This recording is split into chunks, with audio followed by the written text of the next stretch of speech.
Fire, star-studded Atlanta Fire, one of the favorites.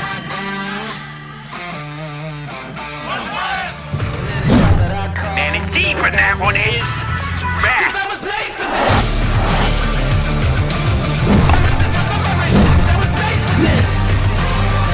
Oh, this one is lobbed into the onside, a slow, short ball.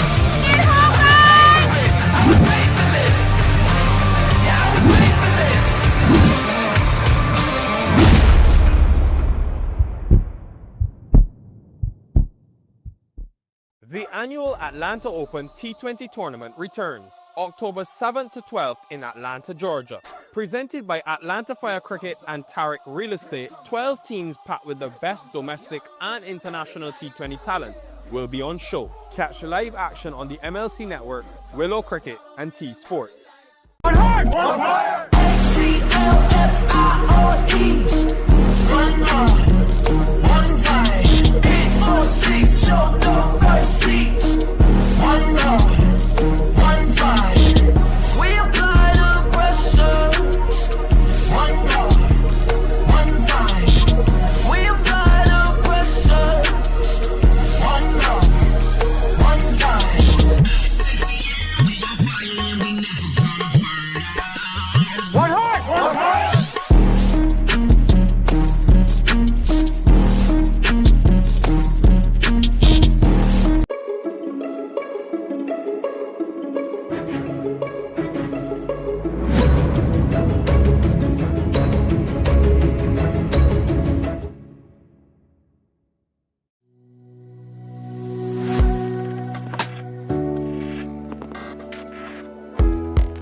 Atlanta Fire, star-studded Atlanta Fire, one of the favorites.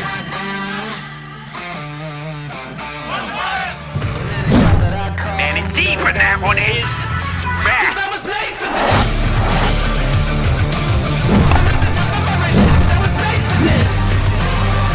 Oh, this one is lobbed into the onside, a slow, short ball.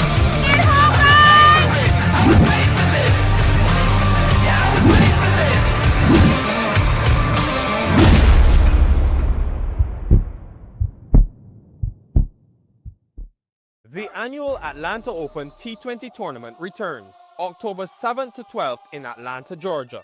Presented by Atlanta Fire Cricket and Tarek Real Estate, 12 teams packed with the best domestic and international T20 talent will be on show. Catch live action on the MLC Network, Willow Cricket and T Sports.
Atlanta Fire, star-studded Atlanta Fire, one of the favorites.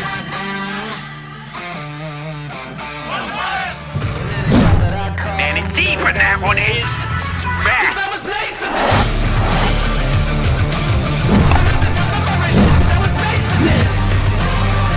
Oh, this one is lobbed into the onside, a slow, short ball.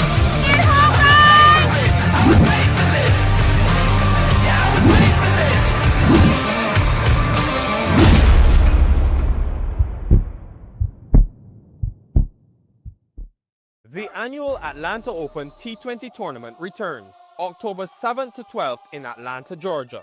Presented by Atlanta Fire Cricket and Tariq Real Estate, 12 teams packed with the best domestic and international T20 talent will be on show. Catch live action on the MLC Network, Willow Cricket and T Sports.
Atlanta Fire, star-studded Atlanta Fire, one of the favorites.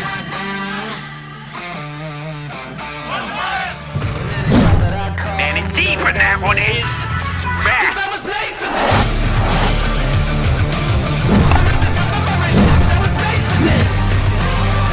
Oh, this one is lobbed into the onside, a slow short ball.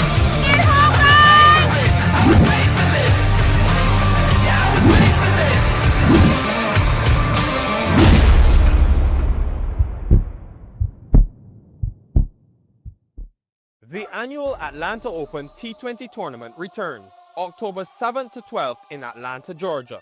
Presented by Atlanta Fire Cricket and Tariq Real Estate, 12 teams packed with the best domestic and international T20 talent will be on show. Catch live action on the MLC Network, Willow Cricket and T Sports.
Atlanta Fire, star-studded Atlanta Fire, one of the favorites.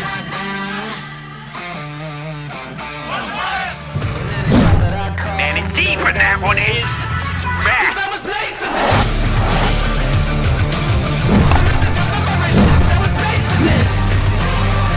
Oh, this one is lobbed into the onside, a slow short ball.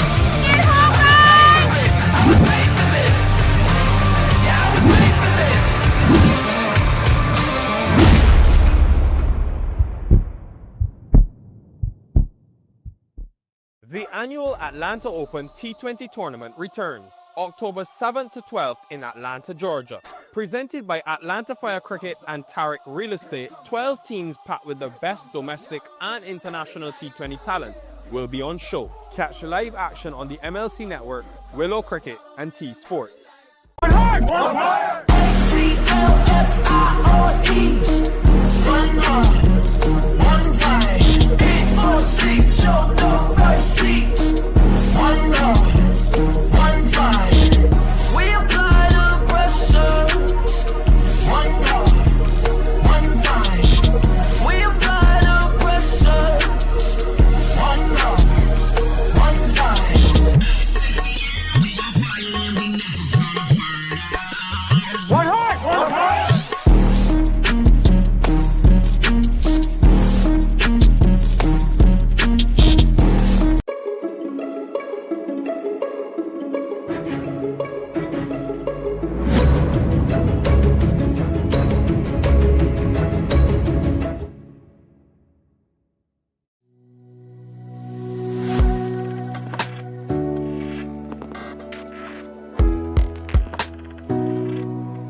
Atlanta Fire, star-studded Atlanta Fire, one of the favorites.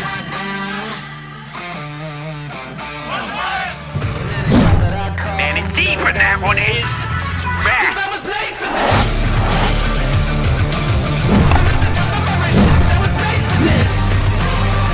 Oh, this one is lobbed into the onside, a slow, short ball.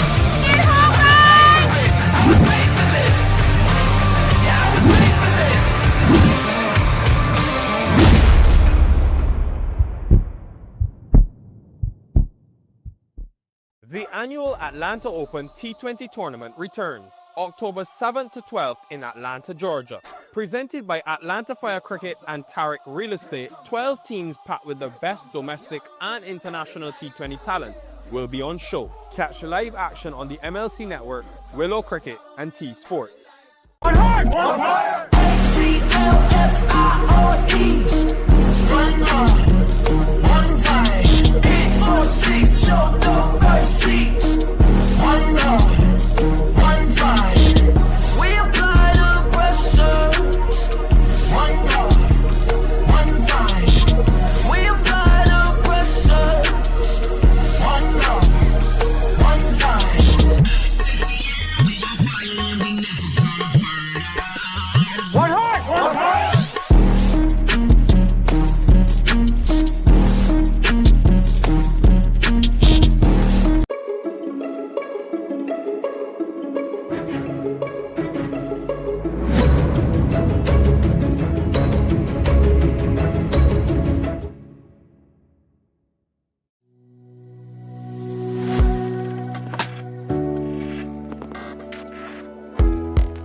Atlanta Fire, star-studded Atlanta Fire, one of the favorites.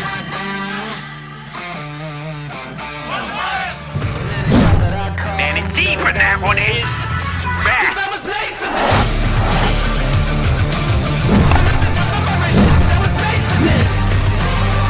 Oh, this one is lobbed into the onside, a slow, short ball.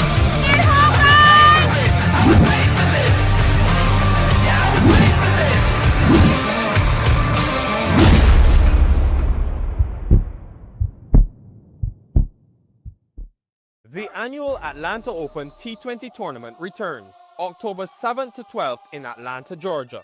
Presented by Atlanta Fire Cricket and Tarik Real Estate, 12 teams packed with the best domestic and international T20 talent will be on show. Catch live action on the MLC Network, Willow Cricket and T Sports. Fire,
Star-studded Atlanta Fire, one of the favorites.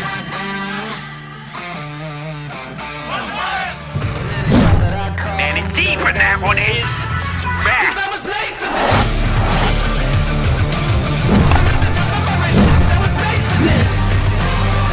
Oh, this one is globbed into the onside. A slow, short ball.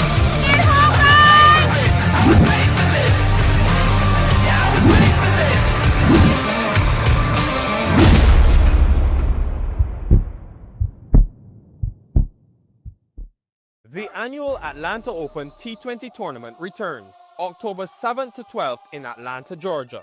Presented by Atlanta Fire Cricket and Tarik Real Estate, 12 teams packed with the best domestic and international T20 talent will be on show. Catch live action on the MLC Network, Willow Cricket and T Sports.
Atlanta Fire, star-studded Atlanta Fire, one of the favorites.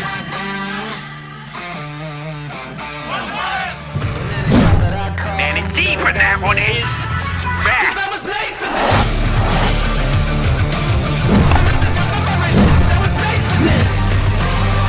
Oh, this one is globbed into the onside. A slow, short ball.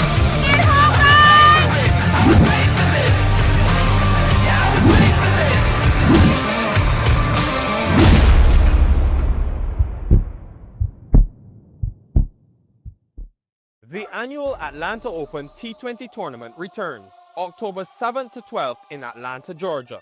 Presented by Atlanta Fire Cricket and Tarik Real Estate, 12 teams packed with the best domestic and international T20 talent will be on show. Catch live action on the MLC Network, Willow Cricket and T Sports.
Atlanta Fire, star-studded Atlanta Fire, one of the favorites.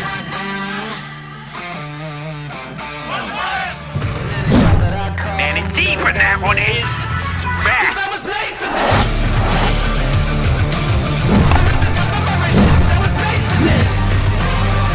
Oh, this one is globbed into the onside. A slow, short ball.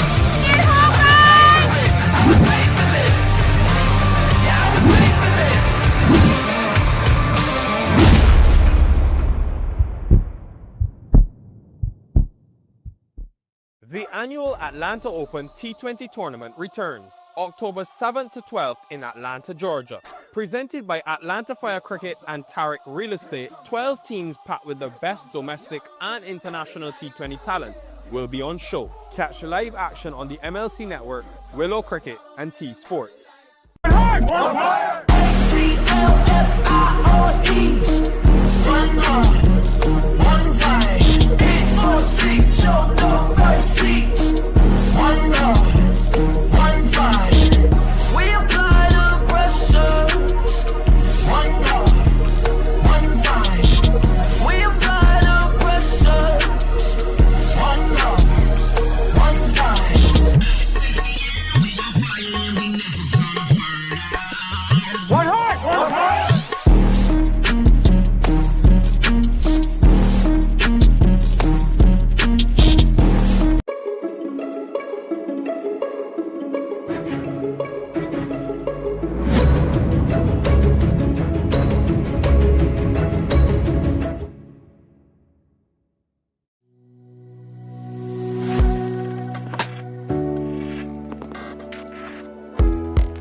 Atlanta Fire, star-studded Atlanta Fire, one of the favorites.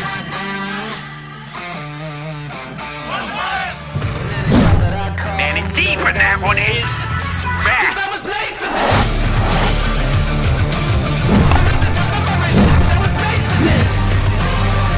Oh, this one is lobbed into the onside, a slow short ball.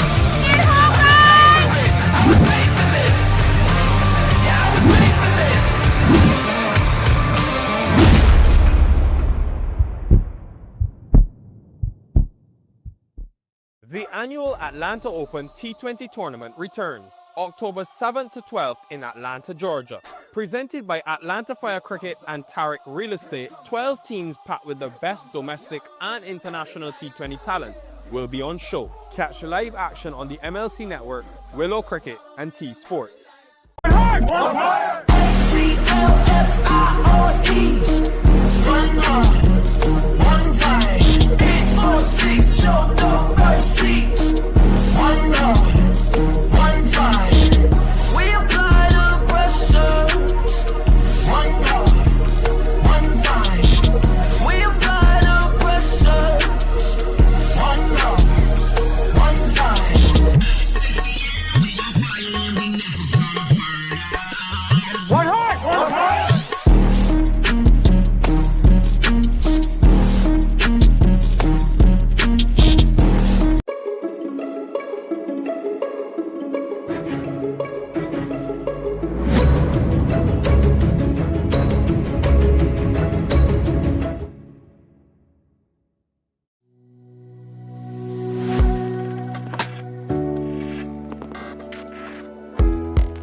Atlanta Fire, star-studded Atlanta Fire, one of the favorites.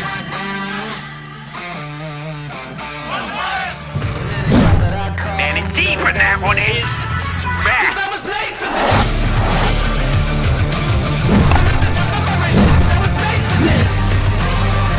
Oh, this one is lobbed into the onside, a slow short ball.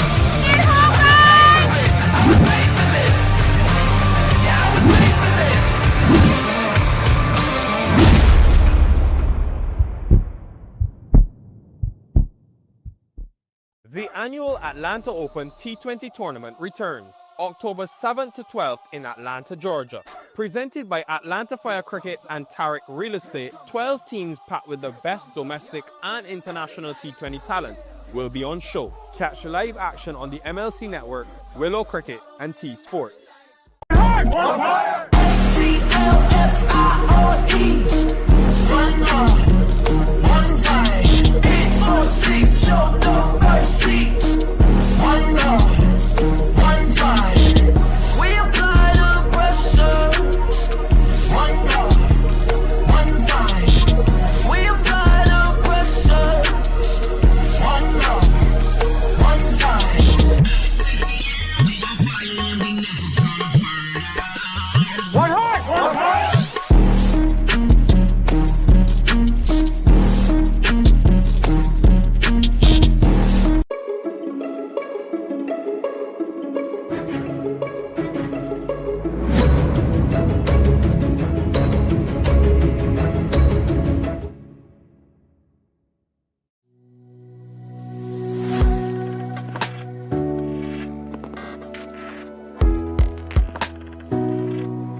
Atlanta Fire, star-studded Atlanta Fire, one of the favorites.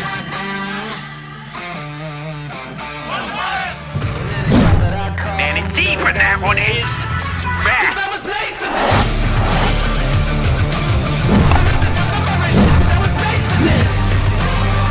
Oh, this one is lobbed into the onside, a slow short ball.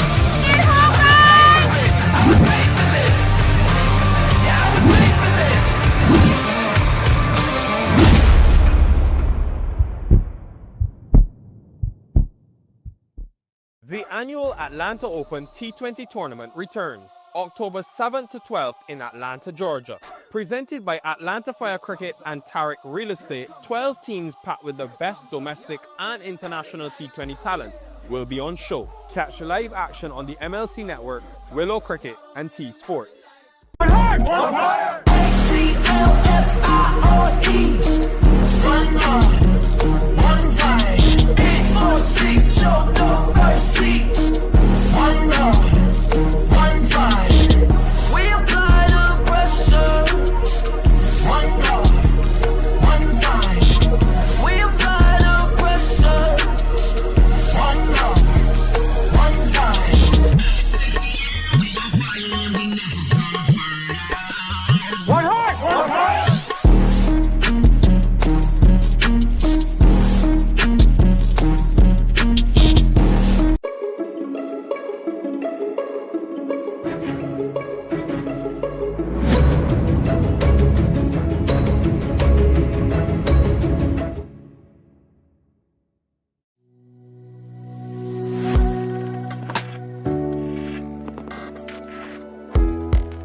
Atlanta Fire, star-studded Atlanta Fire, one of the favorites.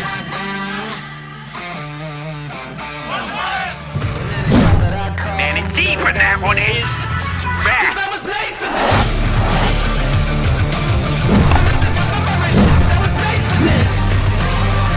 Oh, this one is lobbed into the onside, a slow short ball.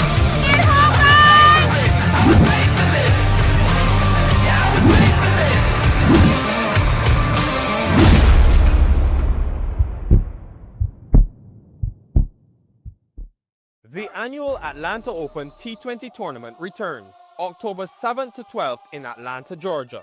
Presented by Atlanta Fire Cricket and Tarik Real Estate, 12 teams packed with the best domestic and international T20 talent will be on show. Catch live action on the MLC Network, Willow Cricket and T Sports.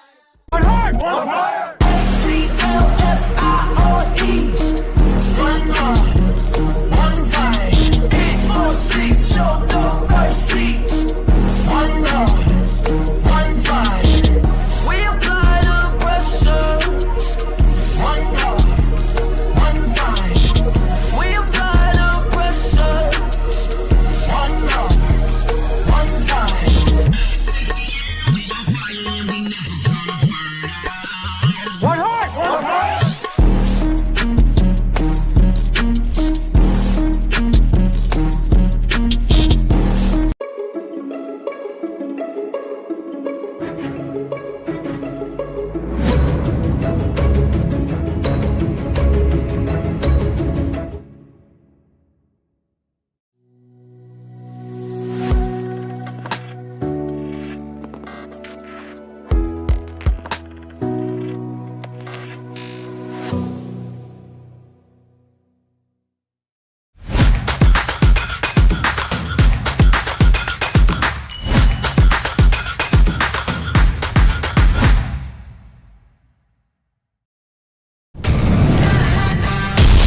Atlanta Fire, star-studded Atlanta Fire, one of the favorites.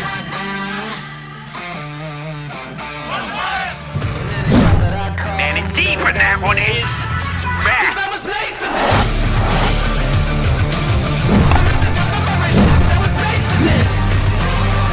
Oh, this one is lobbed into the onside, a slow, short ball.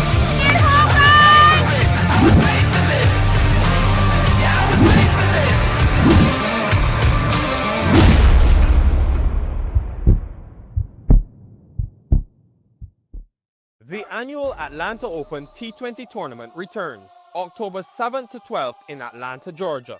Presented by Atlanta Fire Cricket and Tarek Real Estate, 12 teams packed with the best domestic and international T20 talent will be on show. Catch live action on the MLC Network, Willow Cricket and T Sports.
Atlanta Fire, star-studded Atlanta Fire, one of the favorites.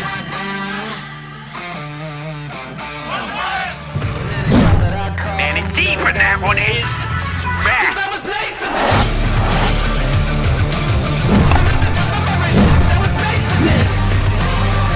Oh, this one is lobbed into the onside, a slow, short ball.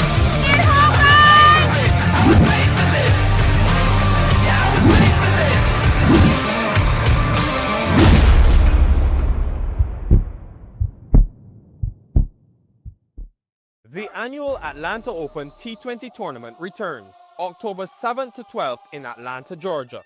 Presented by Atlanta Fire Cricket and Tarek Real Estate, 12 teams packed with the best domestic and international T20 talent will be on show. Catch live action on the MLC Network, Willow Cricket and T Sports.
Atlanta Fire, star-studded Atlanta Fire, one of the favorites.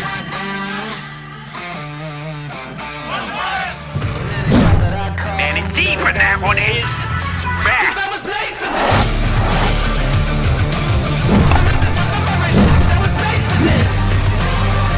Oh, this one is lobbed into the onside, a slow, short ball.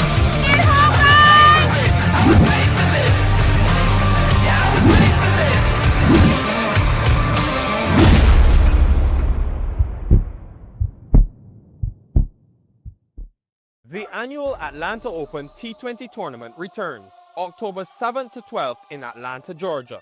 Presented by Atlanta Fire Cricket and Tariq Real Estate, 12 teams packed with the best domestic and international T20 talent will be on show. Catch live action on the MLC Network, Willow Cricket and T Sports.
Atlanta Fire, star-studded Atlanta Fire, one of the favorites.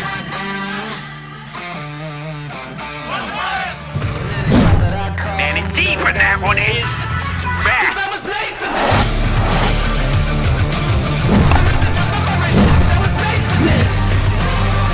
Oh, this one is globbed into the onside, a slow, short ball.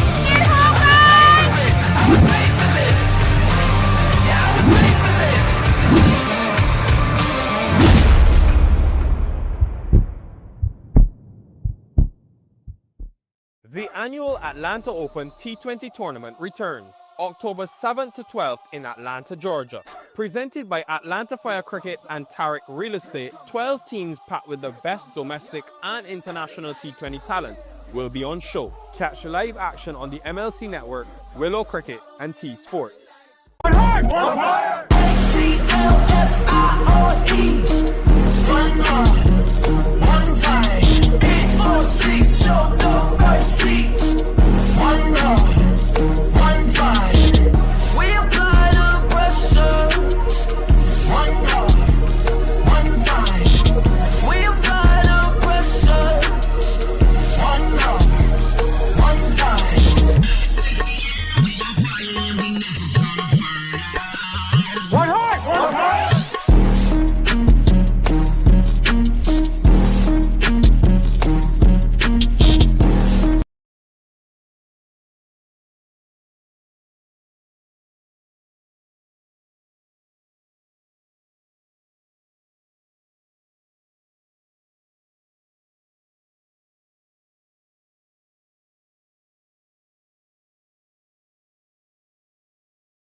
the sun has come out here at Paramveer Sports Complex. We're in for the afternoon game on Field 5. Interesting looking pitch here. We've seen a very low scoring game, the first one here. Batters found life very hard. If you look at it, it's dried up a little bit now in the afternoon sun, but still there was plenty of help for the spinners. But if you go further down, you see there's a huge patch of grass that runs through. It is slightly back of a length for the faster bowlers, and they were using it. But all in all, batting was very difficult, and batters, like I said, found it very hard to graft and accumulate runs. Will be more challenge for the batters this afternoon as the sun is out.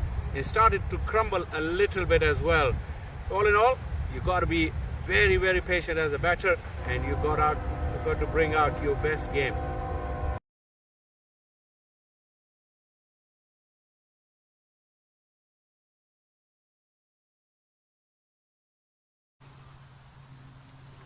So we want to welcome you to the Stallions X and Raiders Unlimited Clash. Second day, second game here at ground number 5. I've got to my left the host captain, Shayan Jahangir. The visiting captain, Sujit Nayak. The two umpires starting with Jelani and also Sandeep. So we want to welcome you to this match, and we're ready for the toss. Who's got the coin? So Shayan will toss. Heads is the call. And it comes up heads. Sujit, you won the toss. What you'll do? We'll be bowling first. All right, Sujit, you come under some fire here. You got to win this one. Oh, definitely, definitely. All the boys are excited, and hopefully we win this game. All right, any changes to the side that we saw yesterday? No changes yet, but we might use some impact players today. All right, Sujit, all the best. You need to win from here on. Thank you. And we've got Shayan Jahangir. Shayan, you've lost the toss? Yeah, it's not in our control. I think new wicket, another game, and another team in front of us. So just try to apply ourselves, play to the situation, and try to get some runs on the board. All right, so what you would have done had you win the toss? We were looking to bat first. The wicket seems a little bit dry, and it's only going to get drier as the day progresses, and it's going to break apart as well. We've seen yesterday, the fourth inning, especially on this wicket, was tough, so we would have batted first as well. All right, so any changes to your team when you played yesterday? This morning, actually. We have the same side. All right, so... All in readiness for the action. Nosh Kenjige, you saw the pitch report and the happenings of the toss. Yesterday, Stallion X, they really got a wonderful victory. This morning, they come undone against Atlanta Fire. So, one win, one loss for the Stallion X. Raiders Unlimited, they've got job to do as well in this group. This is a very fiercely contested Atlanta Open 2025. Every game looks like a must-win game. Kenjige has started quite beautifully. Shayan Jahangir looking to stay compact and settling into his seat. Alongside me is Lenia Chaibar. Just get on to him. Nosh Kenjige not giving much time between the deliveries, gets ready pretty quickly. Got the long off a bit straighter for him and gets a man over from on the onside. You see on the screen towards the offside as well, strengthening that offside field. Shayan Jahangir and Tejinder Singh have come out to open. Raiders Unlimited with 2 defeats. Nosh Kenjige concedes a single where exactly that fielder was before this ball. Yeah, Raiders Unlimited will have to score a win in this game. For them, it's a must-win game because Atlanta Fire with 2 victories, Seattle with 2 victories, and the much fancied Stallion X hurting after that first loss.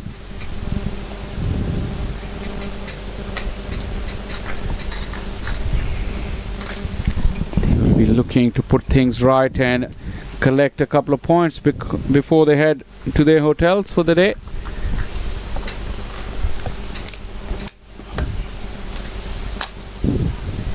This is a big one. That's gone all the way. Tajinder Singh forgetting what happened in the morning and starts off brilliantly. Very good afternoon, Lenia Chabar. Thank you, Shaw Faisal. And look at this. A big shot from Tajinder Singh, given a promotion instead of Sharad Lamba. And look at that in the first over. Up until then, we've seen a quality over from Ken Jige, one of the best in the business. And along with Shayan Jahangir, Tajinder Singh given a promotion. We saw him batted in the middle yesterday, but he has been sent along with the captain. Massive shot again in the offside this time, and this will go all the way into the bushes, and 2 sixes in that over. Well, the result will say it's 6 of each shot, but this was out of the top draw. This is one of the most difficult strokes and one of the most prettiest strokes as well. Into out, no follow through whatsoever, and look at how far that ball went. That is glorious piece of timing from Tajinder Singh. Close out over number 1 is 13 for none. So you going or you want me?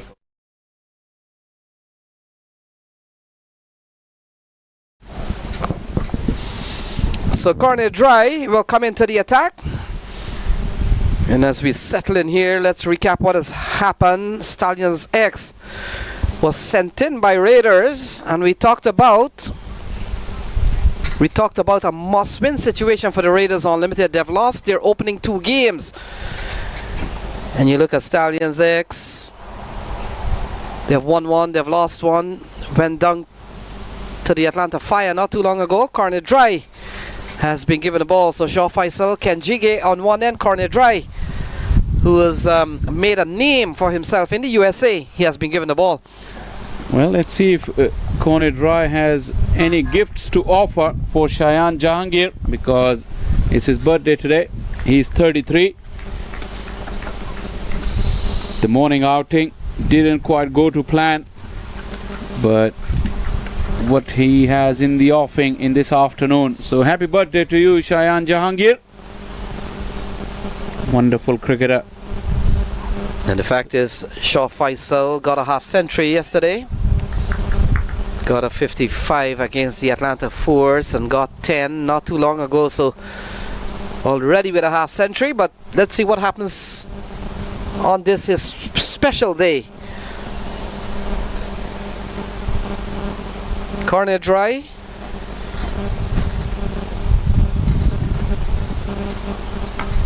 A tall, fast bowler, Shaw Faisal. How important? I know it's important, but let's talk about the importance of height when you want to bowl fast. Yeah, we saw a tall fast bowler, another tall fast bowler, Najaf Shah on this track. Although he was bowling from that far end, got plenty of bounce and troubled the top order of the Kingsman, the much fancied Kingsman, the likes of Ramiz, Saad Ali. Got Saad of a beauty. Cornet Dry also has the ability to extract extra bounce. Fast bowlers have found it hard with their run-ups over the wicket from this combox end, though. Their takeoff and landing spots. Yeah, a couple of good balls in this over. And Shaw Faisal, even if not only the pitch, if you probably venture maybe 15 yards outside of the square, there's a slight slope again, so it's really an uphill there. And we saw in the last game one player had a little bit of drop when he was trying to get to one of the balls. So you've got to be acquainted with the area. Into the offside, fielder will come around. It falls in no man's land, but it was high in the air for some time off the bat of Tajinder Singh. Well, that is some statement from Tajinder Singh. He's come out all guns blazing,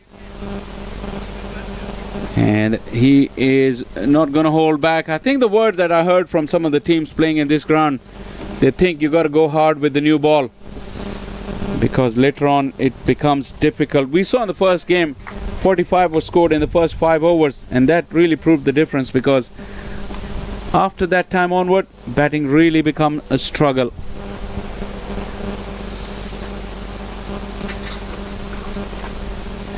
Yeah, when you look at this Stallions X's batting order, very solid one. They've Sharad will come a little bit later on. Tejinder has been given an opportunity and already has made a statement.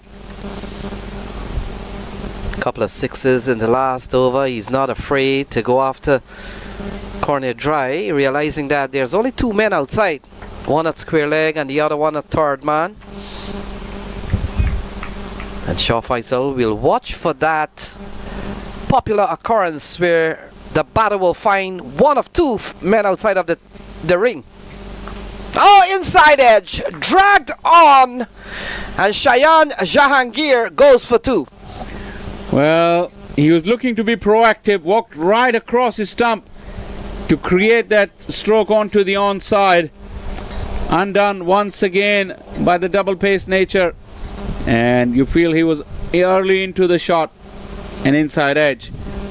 On his big day, Shayan Jahangir had a quiet outing, but corner dry, who generally generates a lot of bounce and gets the batters on the top edge, this time a bottom edge and onto the stumps. Shayan gone, early wicket for the Raiders Unlimited. It's 15 for 1.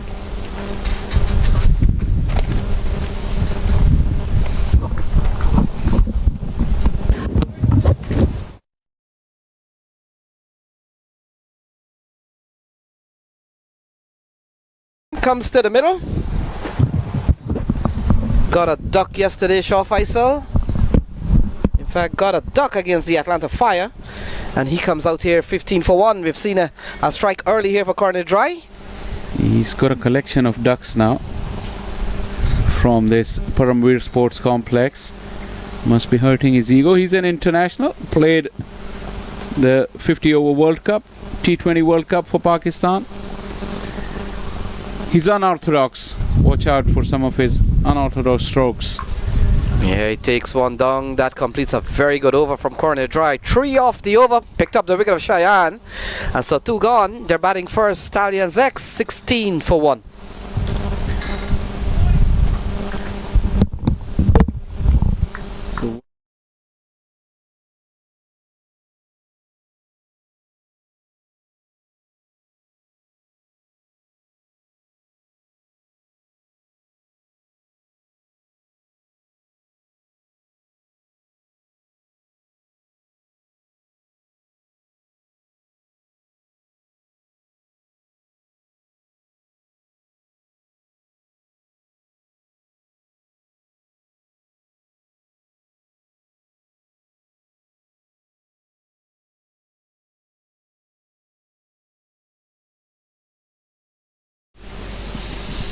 So Abhishek Paratkar has been given the ball. He replaces Kenjige. Kenjige went for 13 in the last over. We saw 2 massive sixes off the bat of Tajinder.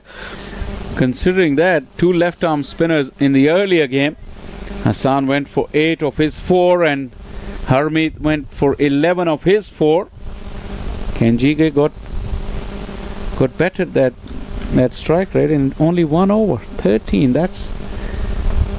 I think that was planned by Tejinder, and Tejinder might just have come with only one plan. Let's see if he sticks to that after the fall of Shahan Jahangir.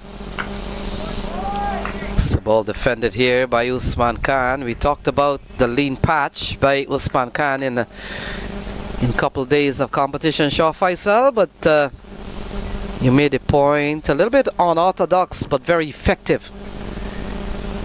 He generally, if the ball is flying through, he backs off and opens up both sides of the field. Particularly good against spin.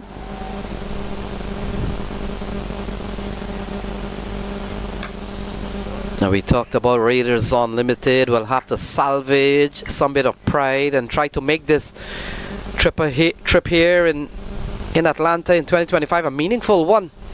And by that I mean their remaining 2 games they'll have to win. Yeah, they have to. I mean, the group is so tight that teams with 1 loss will be looking over their shoulders and for net run rates. Flicked away. Lovely shot from Usman Khan. Will do his confidence a bit of good as Tejinder, the hard hitter. A couple of sixes under his belt already. Comes in to strike. Yeah, at the start of the over, I made a comment about Tejinder that he might have just come up with one plan. So far, 4 deliveries, 13 runs. He's been off strike for a while. Let's see what he does with the pace of Paradkar. Fielders are running everywhere. Third has gone back into the circle. Mid-on is going back. There's a fielder in front of square on the onside as well on the boundary. Only 2 allowed, of course, power play. Yeah, looking to pull. Ball may have slowed up, but you see the intention here from Tejinder Singh. He wants to get an early start. Yeah, shake of the head. I think he took the blow, hopefully not to the bony part of the elbow. He swung around. You could see that he got hit on his right side. That is a sign that he was already through the shot.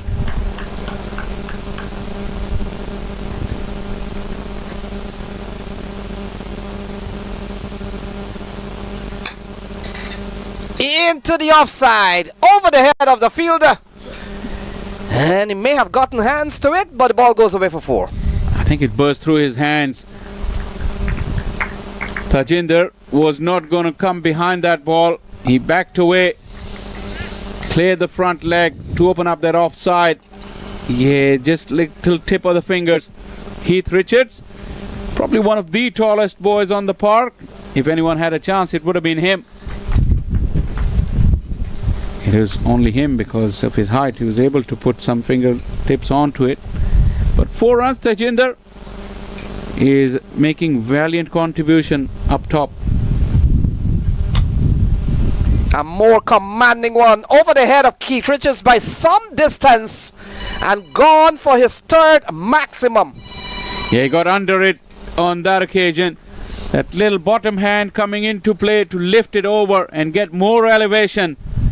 And Paradkar finishes off with the boundary. Tejinder Singh, important runs. This could not be a big scoring game like we saw in the morning. 3 done, 27 for 1.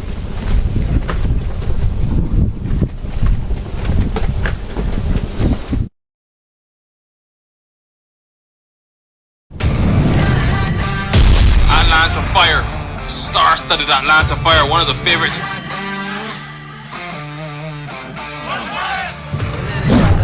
Man, and deep, and that one is smack.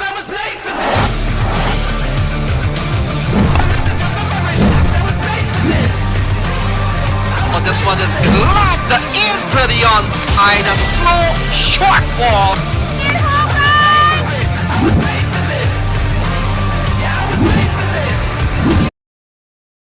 So the action continues. Corner dry continues. Ball kept a tad low, but sure Faisal, we've seen a blazing in so far from Tejinder Singh. 4 sixes, he's up to 23. He just cannot wait at the non-striker end. He was looking for that quick single to get on again. I think the best thing Usman can do at this stage, the way Tejinder is feeling, probably get him on, and he's riding a wave. Let's see how long that continues.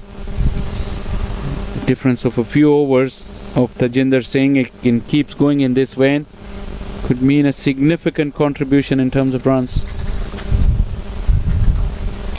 Oh, this one goes high into the onside. Will clear the leg side boundary by some yards. Another 6 here. In fact, this time off the bat of Usman Khan. Well, Usman telling Tejinder Singh, you can just wait a little longer. Let me get in on the act. That's his favorite mode of attack against the quick bowlers. Deep in the crease, clearing that front leg. I think it might have been a slow delivery which allowed more time to Usman to line it up. That is the real first one off the meat of his bat ever since he's arrived here in Rydell. Easily his best score of the 3 innings so far, because he got a couple of ducks previously, like Lenny said.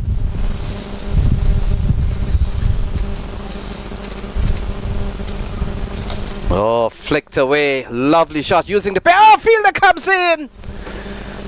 And we'll have to pick that fielder up. Might have been Heath Richards again, but he's been in the action. And what an effort from Heath Richards. Yeah, he had to come a long way in and had to dive forward.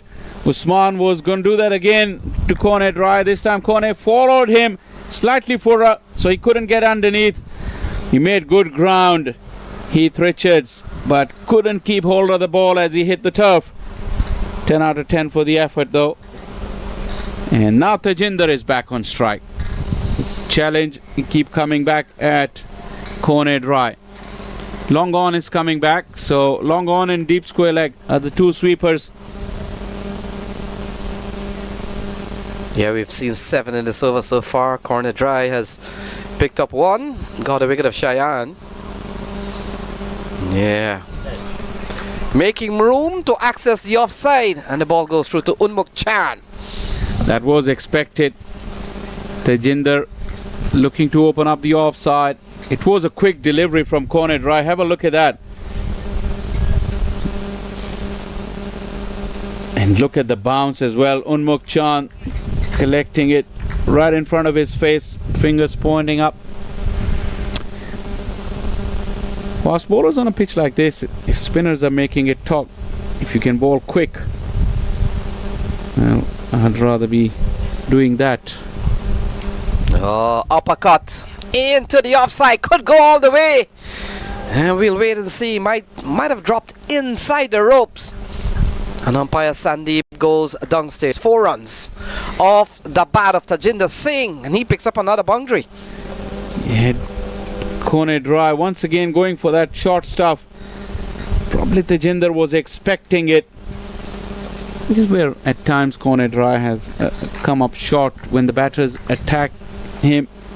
Just kind of become a little more predictable. Now change of field. Mid-on is in and mid-wicket has gone back. So mid-wicket and square leg now. Is he looking to go full? Is he going to look to bowl short on the body? Into the offside. Ooh, found the fielder. Really struck it hard, Tajinder. Well, Tajinder is started in the top gear. And he's continuing in that vein. 40 for 1 after 4.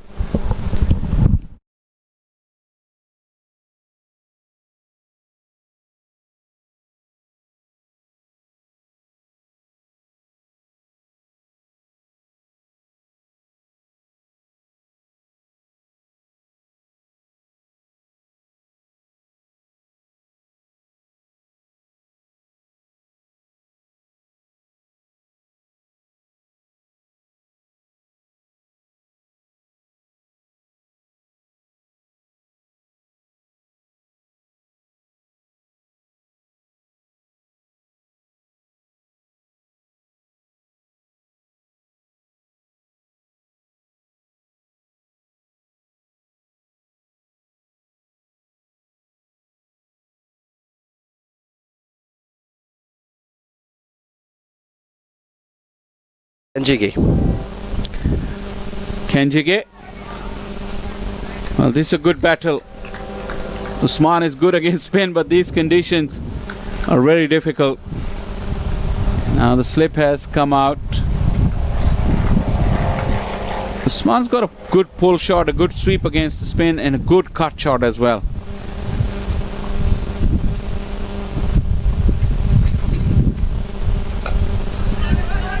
The ball stroked into the offside and brings the man who has been the talk of the game so far. And that is because we've seen 3 6s and a couple of 4s, Shaw Faisal. And he's really given the Stallions X a massive start, a quick start. They're going at over 9 runs and over. They've started like a fast train. Yes, we hear the horns probably in the background.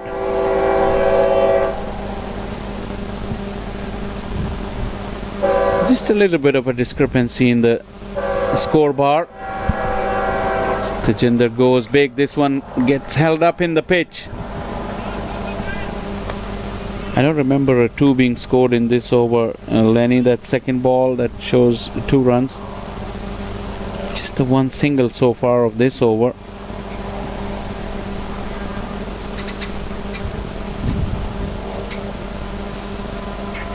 Oh, big swing, a bit of an edge, passes on Mukchan. Daniel Bob has to run back. Couple more runs here for Tajinder Singh and pushes the score up into the 40s. I still feel there is a little discrepancy in the score. It's showing 43 at the moment. Towards the back end of the last over, the last ball was a dot delivery. Wide given by Gilani. Kenjige didn't like it. This was short and wide again. It's lucky that he just got away with 1 wide and not more than that.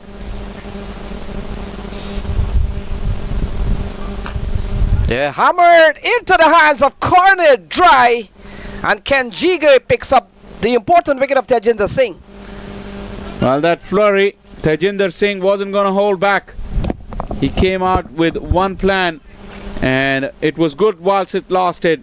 An important contribution of 31 runs under the circumstances. He's really given his team a fantastic boost with that knock. But Kenjige had the last laugh. Fires it in, cramps him for space, no timing.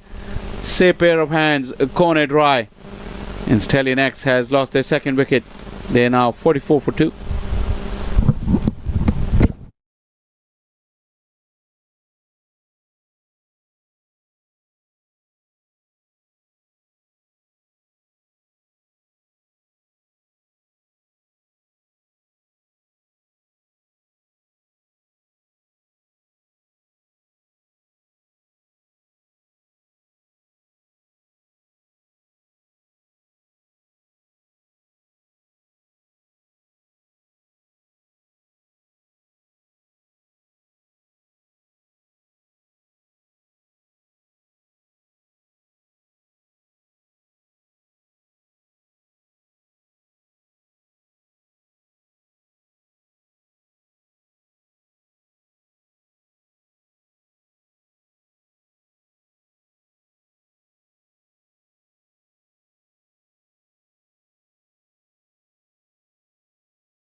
Shahan Jayasuriya comes into the attack, 42 for 2. We've seen the fall of Tajinder Singh, quick fire 29, and Shahan Jahangir on 2. Yeah, that contribution of Tajinder quite crucial. Remember those 29 runs later in the day if this game runs tight. But there is an opening here for the Raiders Unlimited with 2 wickets. So Shahan comes to the middle, and we were talking about some run getters in previous year of competition. And Shahan Jayasuriya, Shaw Faisal in 2024. Most runs of that tournament, 213 back then. Moshin had a good year also, 208. The umpire was waiting for the scorer for the confirmation of that wide, which has come now. Kenjige 2 wides in the over. Could be another one here, and so a couple of wides by Kenjige. Yeah, when it turns so much, even those bowlers, they'll have to make the adjustments. Normally starting out on middle stump to cramp the left-hander won't be a bad idea. Here Kenjige starts it on middle stump, and it turns and goes past the leg stump. Starts off further wider this time to end within the stumps. First run for Shayan Jayasuriya to close out over number 5. It is 45 for 2.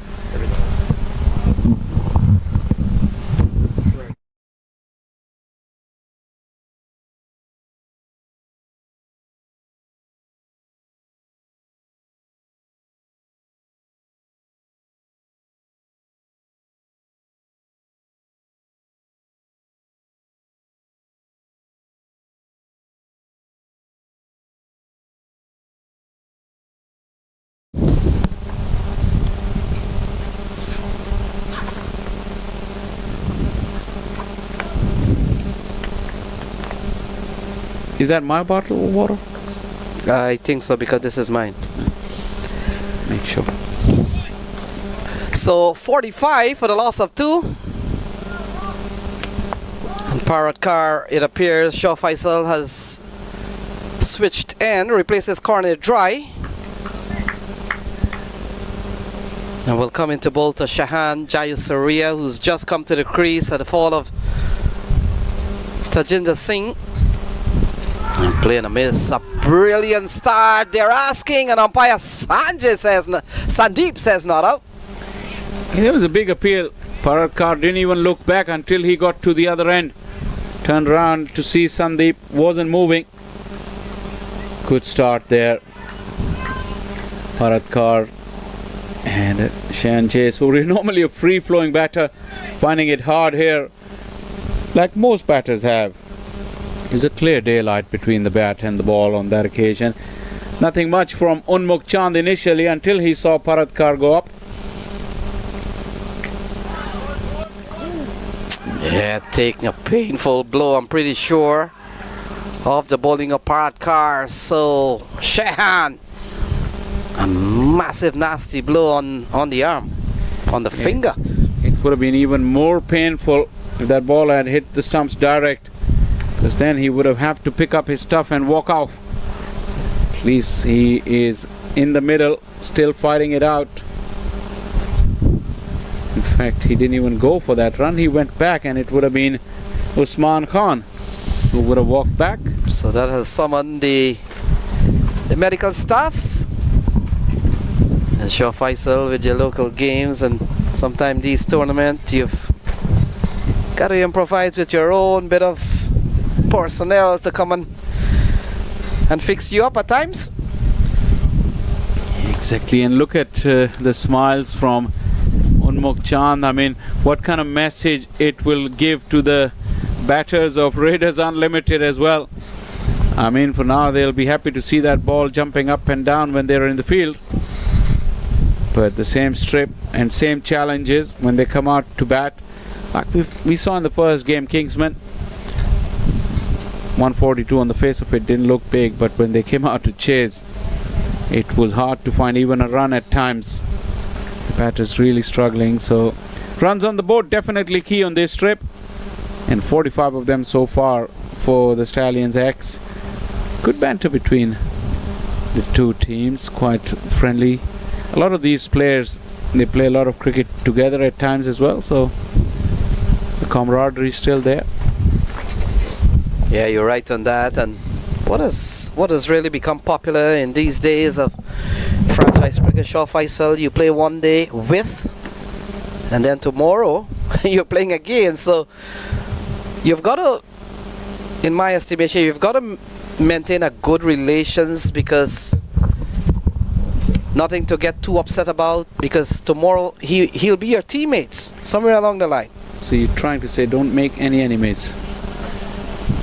Leave it on, play hard, leave it on the field. Yeah, tomorrow you might need to share the dressing room with them or the field with them. So yeah, that's the changing nature and changing face of cricket these days. Franchise cricket means that you cannot go too hard, too offensive against players. Back in the day when only national teams used to play, you're not like, if you go hard against one opposition, you're not likely to see them for another couple of years or so for the return tour. That's a long time. Not anymore. So while there's a break in the action, I want to remind you, if you're watching this, I'm pretty sure you're on the MLC network, you can see the other live games happening. So it looks like Shahan will take a timeout here, Shaw Faisal. Yeah, and that's his left arm as well, which is his bowling arm. If he was needed to bowl, he's decided to take the precautionary way, just leave the field. We'll have to see would it be temporary or not, but he's out now, and Usman Khan will be joined by a new batter. I think it looks like Hassan Mohsin to me.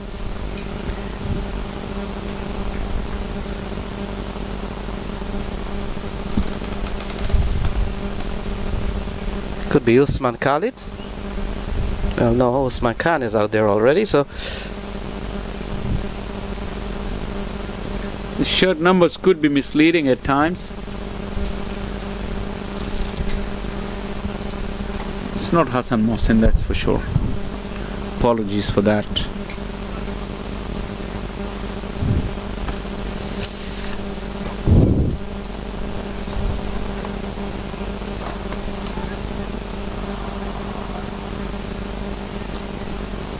Sharad.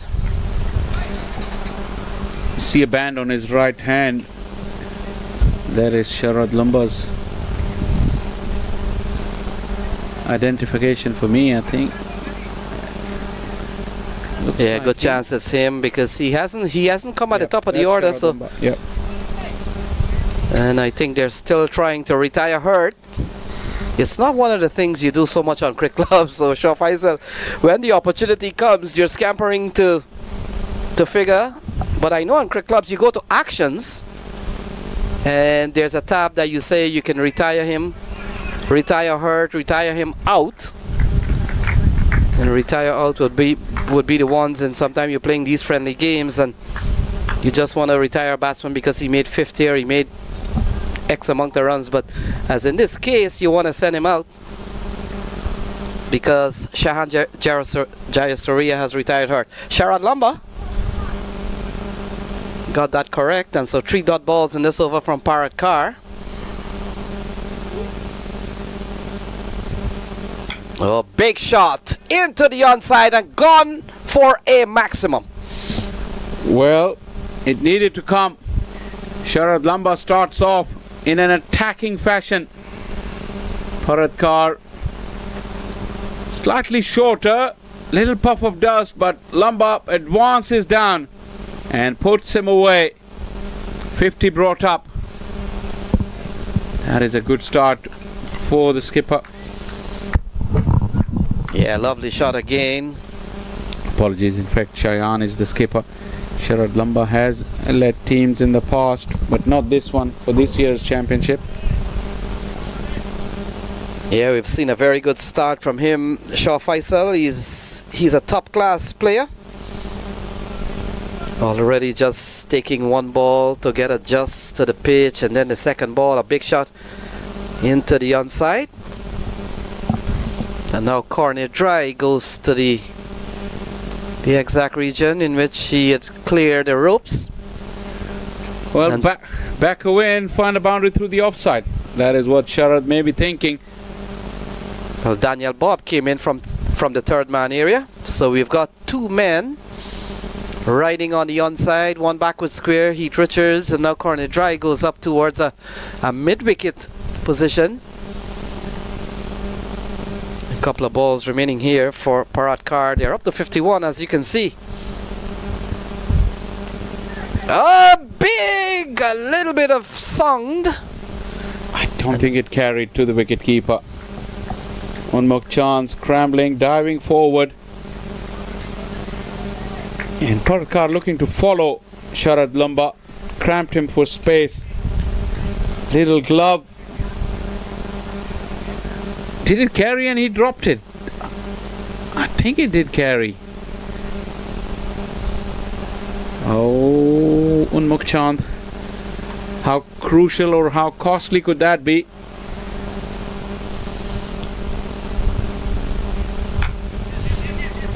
Ball into the offside. Daniel Lamb comes in quickly, can't save one. 6 gone. We're done with the power play. It's 52 for 2. The annual Atlanta Open T20 tournament returns October 7th to 12th in Atlanta, Georgia. Presented by Atlanta Fire Cricket and Tariq Real Estate, 12 teams packed with the best domestic and international T20 talent will be on show. Catch live action on the MLC Network, Willow Cricket and T Sports.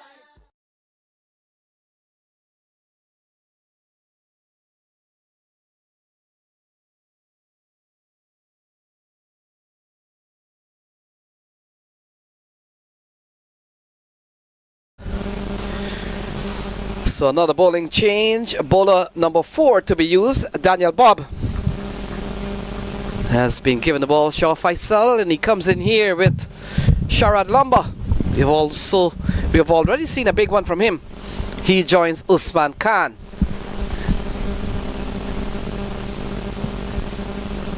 52 for 2, runs on the board is key, kept saying, and after a loss this morning, Stallion X to put a good total. Oh, pulls away at the last minute.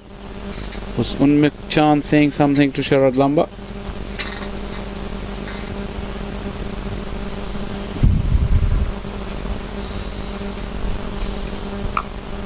Into the hands of Cornet Dry.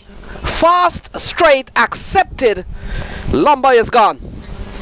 Yeah, Lamba would be very disappointed with himself. There have been plenty of difficult and unplayable deliveries on this pitch. This wasn't one of them. There was opportunity for runs in that, but he hit it straight to the fielder. He hit it quite well, but catchable height and straight to the fielder.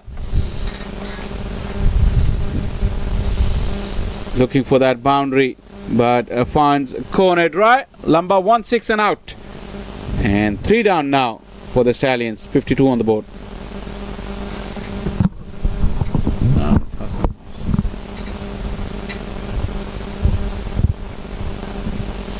So Hassan Mohsin walks to the middle. Seen a very good start here from Daniel Bob. Shah Faisal, you're throwing the ball, you come in, you get a first ball, the opening ball of your spell, and you've picked up one. And it's the big wicket of Sharad Lamba. Yeah, big wicket indeed. Once you get away with a big shot, you feel better about yourself, and if you can carry that momentum for 12-15 balls in these conditions, you could make a telling difference. But not to be for Sharad Lamba. Hassan Mohsin is a very, very innovative batter. Sometimes on conditions like this, the more orthodox you are, the more difficult it is. So he gets a very good ball from Daniel Bob, the man who comes out of the St. Vincent and the Grenadines, beautiful island in the Caribbean.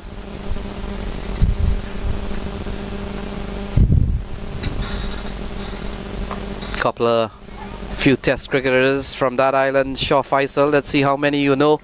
Winston Davis, Winston Davis, Ian Allen, Sunil Ambris. St. Lucia, you said, right? St. Vincent. St. Vincent, ooh. I know the first ever game that was played in St. Vincent. That was Pakistan West Indies. The one-day international, which I think Pakistan won to make a comeback in the series from 2-0 down to 2-1. Winston Benjamin, probably the most famous. Stroked into the offside. Benjamin is from Antigua. Winston Davis. Winston tall, Davis. Oh, the tall, lanky world record holder in ODI cricket for some time. Correct. 7 for 50 something in the World Cup. So Hassan Davis, going back a long time. Mike Findlay back in the days when Derek Murray kept. Played briefly, edged from Mohsin. And they'll come back for a couple of runs, so that will complete the 7th over. And so 7 gone is 56 for the loss of 3.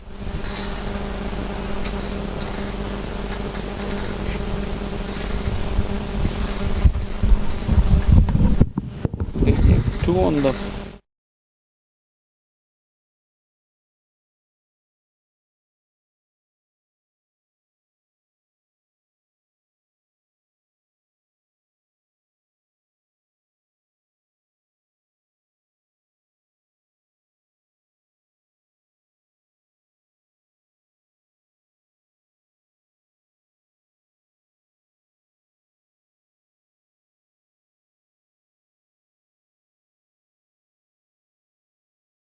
more left arm spin here, Shah Faisal.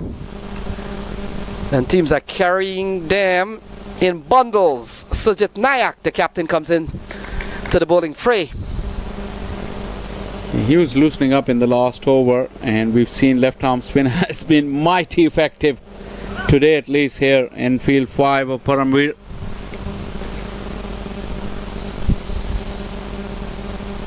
What's a good score here, Lenny? I'll put you on the spot.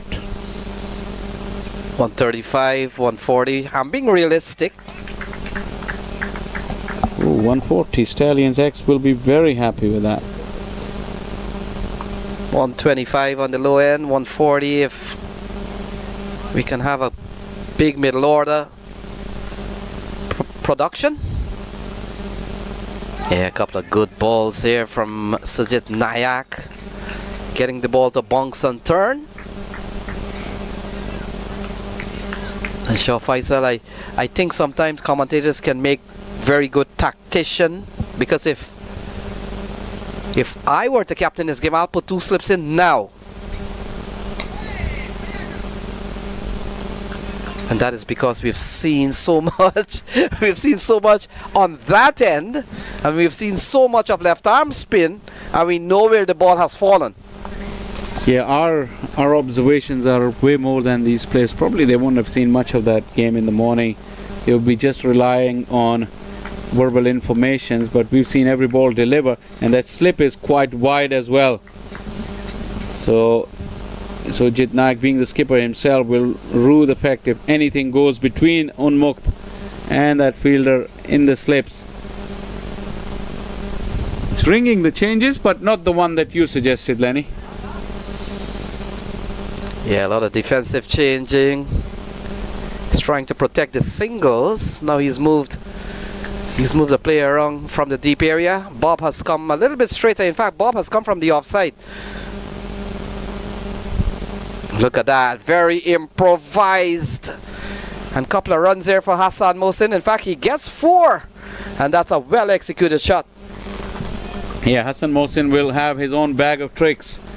I said, the more unorthodox you are on this pitch, the better, because your technique will be really challenged if you want to play conventionally. Good technique on that one even. Mohsin got down nice and early, allowed the free path for the bat to come through and make contact with the ball. Yeah, very well played from Hassan Mohsin. Yeah, good deliveries. Sajid Nayak, we talked about one of 3 left arm spinner we've seen so far. Ken Jige would have started, and then we saw Daniel Bob. And even the left armers in general, Shah Faisal, even the left arm seamer has been quite prominent here at the Atlanta Open. The 8th over comes to a close. Is 61 for the loss of 3.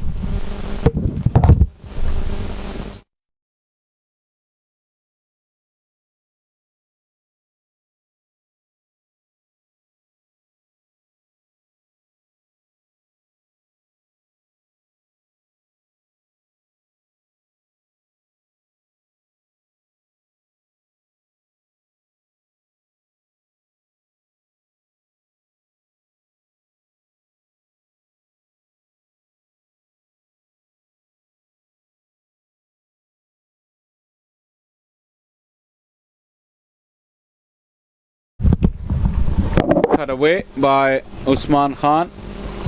Just a single.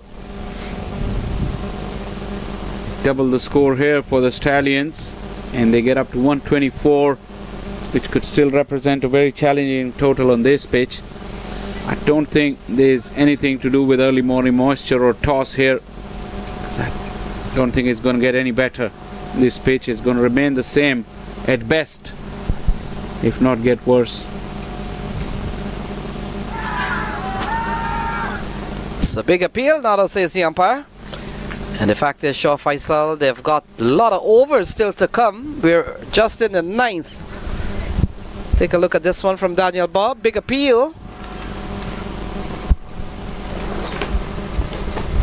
Yeah, with the ball turning so much and bouncing, as this one is gone over just and bounces away to the boundary. Sujit Naik was chasing it down, but it went away. Another important boundary from Hassan Mohsin. Yeah, another switch hit again. And this time effective again, Shah Faisal. We saw in the previous over, similar one, similar position.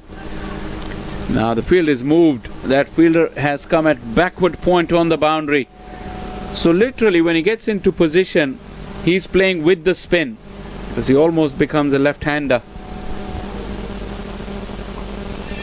Opens up that gap for himself and gets a single. That's good batting. Boundary and a single. Yeah, we've seen an over from Daniel Bob already. Gone for 4, picked up 1. Picked up the wicket of Sharad Lumba.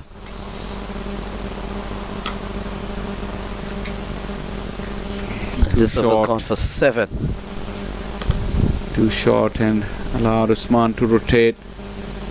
Another pitch that kind of length could have disappeared, but not here because the ball sticks and turns even from that length.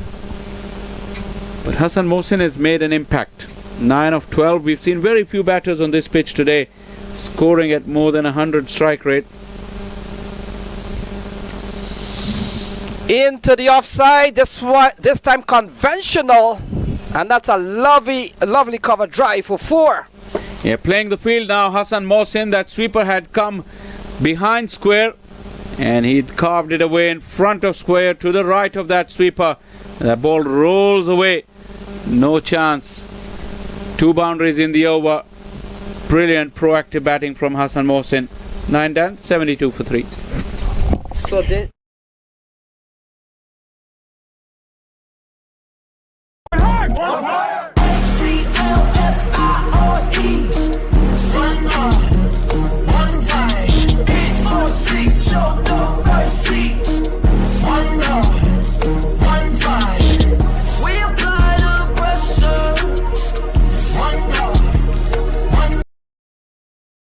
commentary within him. Yeah, big swing and a miss from Usman Khan. Gets an edge. And they settle for 1. So we come down to the 10th over in progress here, Shaw Faisal. And you talked about doubling the score. We've seen a good partnership. We've seen a good knock from Mohsin and Usman Khan. Yeah, double this score and that will be almost a match-winning score. You'd think what we've seen in the morning. One thing I have to say, we're only 50 minutes into the game and into the 10th over. The flow of the games have been brilliant. I have to give a lot of credit to the match officials on this field today for both the games. The umpires are umpire Sandeep on your screen, and square leg is umpire Gilani, who's officiating from the far end. Credit to these gentlemen. Is it a drop chance? Is it a drop chance? The reactions would suggest so.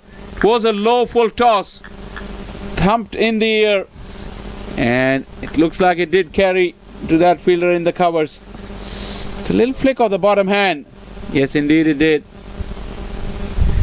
Once again, brilliant execution of the switch hit. Sujit Gada frustrated, but that is beautiful batting from Hassan Mohsin. Yeah, I was kind of surprised that that gap has never been blocked up. And look at that. 3rd time we've seen it executed to perfection. And that has gone away for another boundary. Mohsin. And he fetched it from way outside the leg stump. Leg stump from his original guard. When he turns into a left-hander, it was way outside his off stump.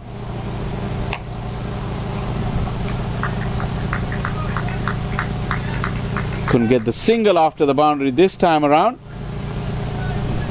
The momentum is there for the innings thanks to the brilliance of Hassan Mohsin. Usman is doing his part. 1 big hit, but other than that, he's just hanging in there. Yes, still a good over here. Comes to an end. So 10 gone, halfway stage. 77 for the loss of 3.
Zach Tribe has been given the ball and he comes in here halfway stage.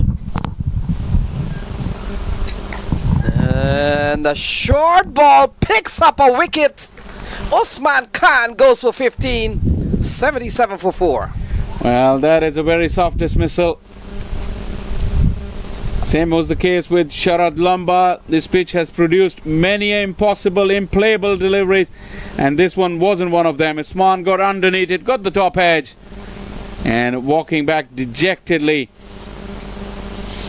He fought hard, stayed in the middle for 17 deliveries for his 15, and it's now 77 for 4.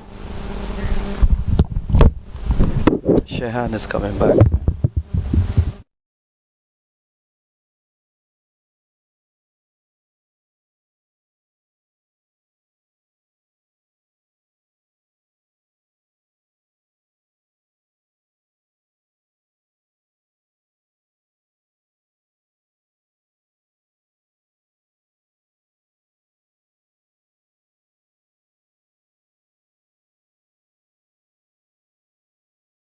Shehan Jayasuriya comes back. The last time we saw him, Shah Faisal, he got a form hit on his finger and retired hurt, but he's back. At that time, he was 1 off 3 balls.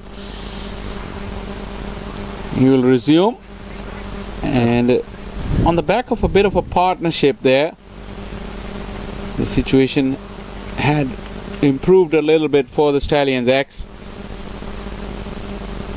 Need another little partnership of 25-30 runs here to get them past 100, and that will put pressure on Raiders Unlimited. But inspired change, Zach Tribe getting the wicket of the very first delivery.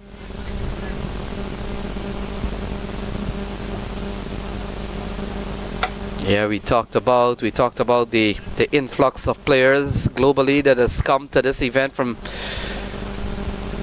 the other years, and they've returned here in 2025. Shah Faisal, Zach Tribe comes from the country of Jersey, and also we talked about the Danny Lamb coming from the UK, and of course players from the Caribbean. Yeah, there's quite a few of the players they've come. And over the years, players have come from all parts of the world. I remember the likes of James Vince, Ravi Bopara, Colin Munro, Martin Guptill. They Samit have Patel, all I think. made an entry here. Samit Patel, probably. Daniel Bell Drummond.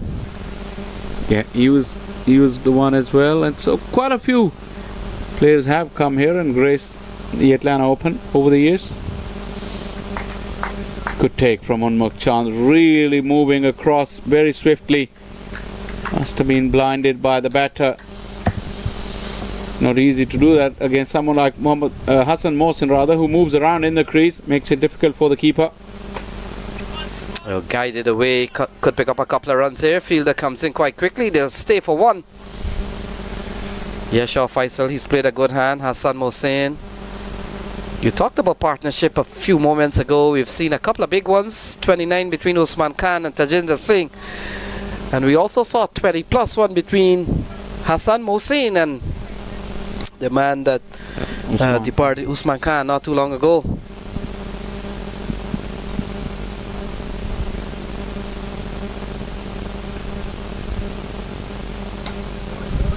Yeah, into the offside. And another thing to mention about the Atlanta Open in 2025, Shah Faisal, I think this is what, maybe the 3rd year we're playing on full turf. Yeah, that's another feature of that, and that has happened thanks to this beautiful facility as well that has come up in this part of the world, which is seeing a lot of cricket. I mean, this has been a very busy place, starting from the Under-19 World Cup qualifiers back in July. So ball guided away, a lovely shot again, but we'll only get 1. Fielder comes in quite quickly, a shot that he's been quite effective, but only been able to pick up 1. Yeah, never in the wide world you would have thought 10 years ago that a spinner will have a conventional 3rd man. That is thanks to those switch hits and the reverse ramps and stuff. Hassan Mohsin has created that gap for himself, at least for the strike rotation. Like he said, he's only getting a run, but at times getting a run has been difficult on this pitch. So this will close out the over. Punch into the offside. So 11 gone. It's 83 for the loss of 4.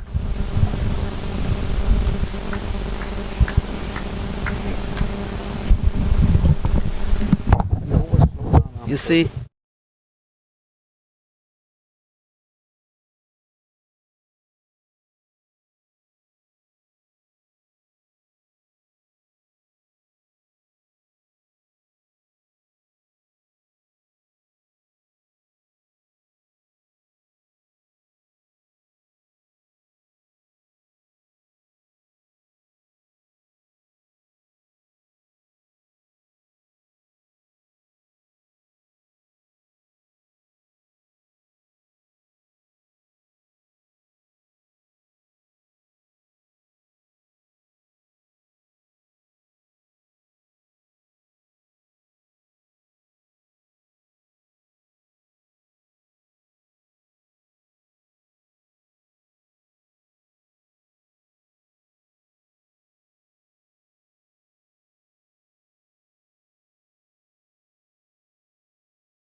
So ball cracked into the offside. Shahan picks up another run as Pranav Batad comes into the attack. Shaw Faisal.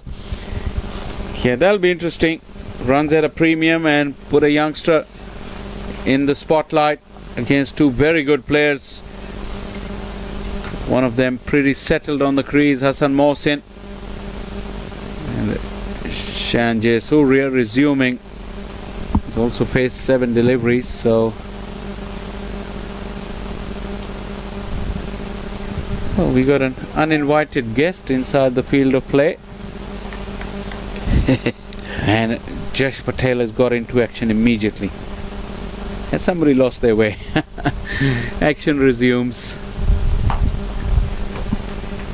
He's looking to get the helicopter out. Got too close to the ball. Hassan Mohsin. He's looking to put pressure on.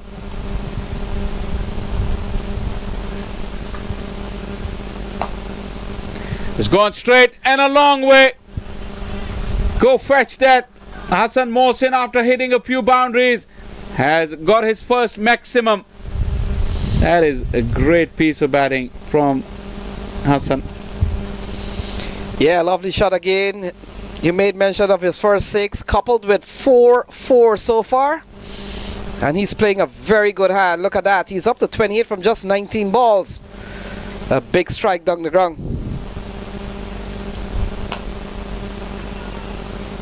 And then rotates the strike. That is good batting. Brought off spin against him because he was playing with the field against the left arm spinners with that switch hit. The off spinner can just settle the field. He didn't try to attempt that reverse against the off spinner. There was no protection for the off spinner on the offside. And Shaw Faisal, we talked about the points so far. Stallions X, they've lost 1, they've won 1. We talked about they're in a very tough group. Turns right across the face of the bat. That is a good finish to the over, but a good one there for the Stallions X. 8 off it. It's 91 for 4.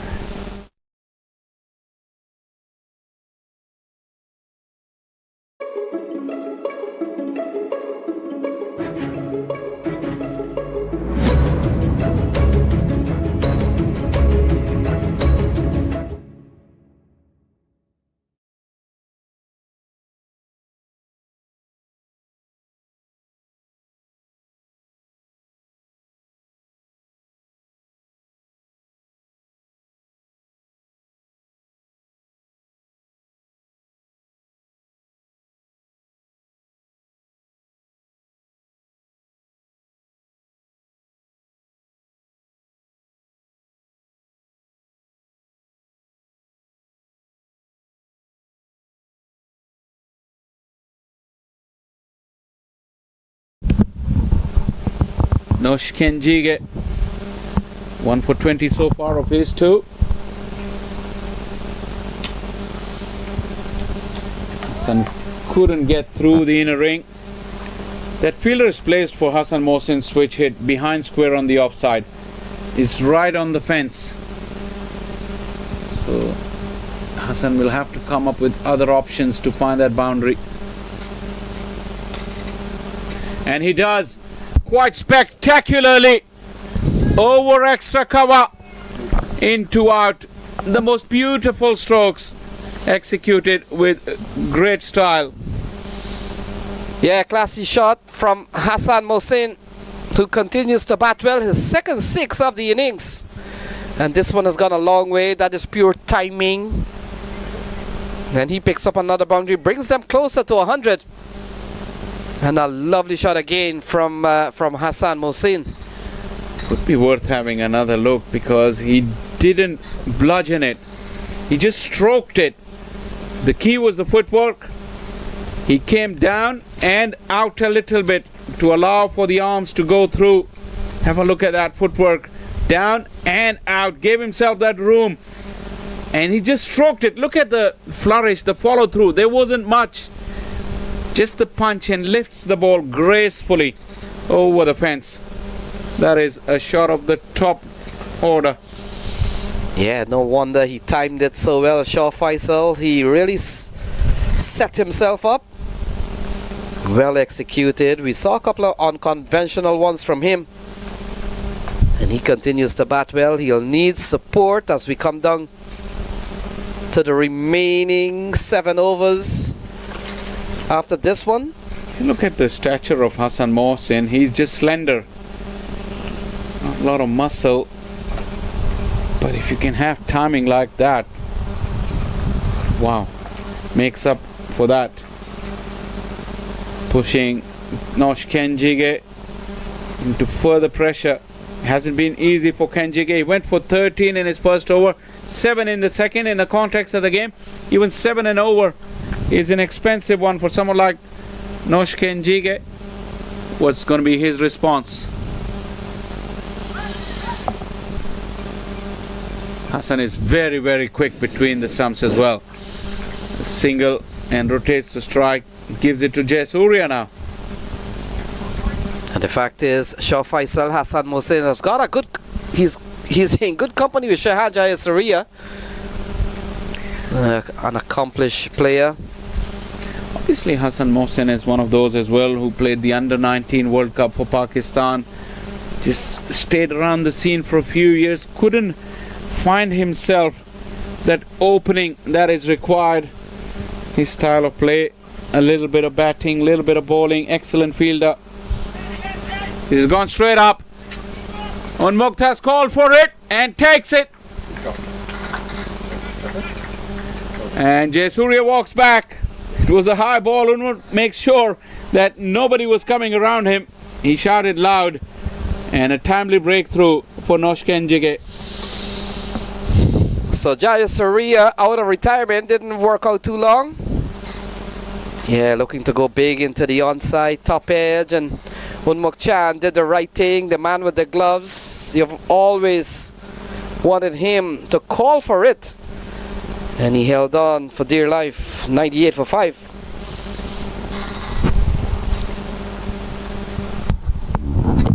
What was the fall of 4th wicket? 21 non-partnership.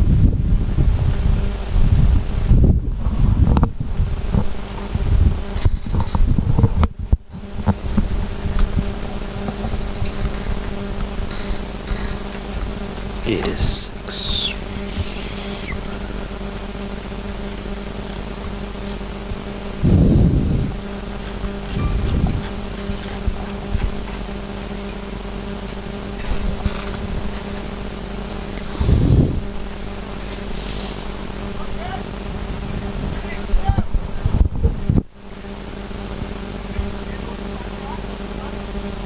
Arya Kananta, the new man in.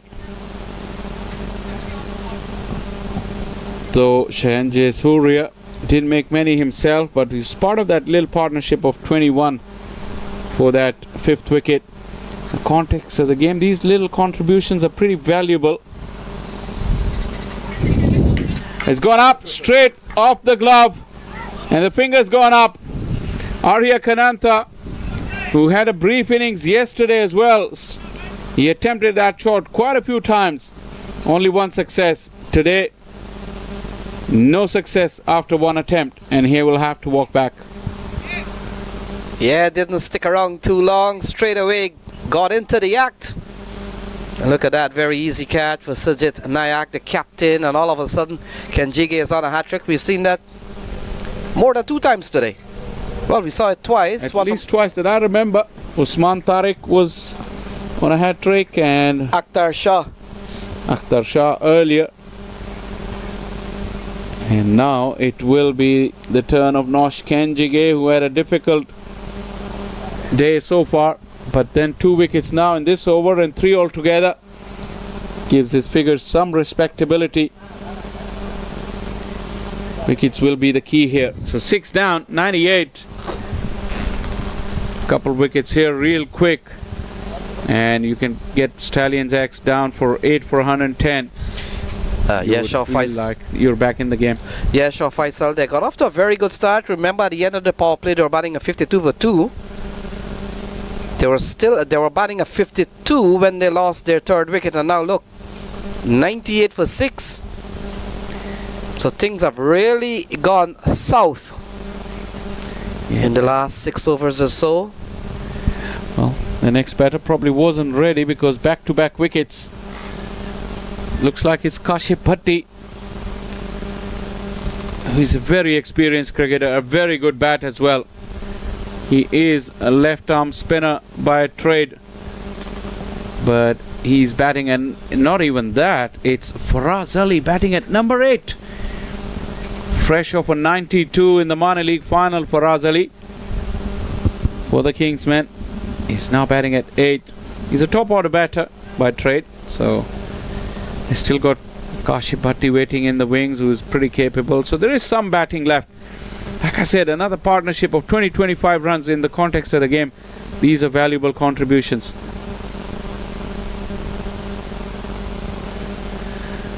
Kenjige has bowled quite a few wides today. Yet another one. Taking them closer to the 100 mark. Big psychological boost with what, 7 overs to go. Oh, there's a little fumble.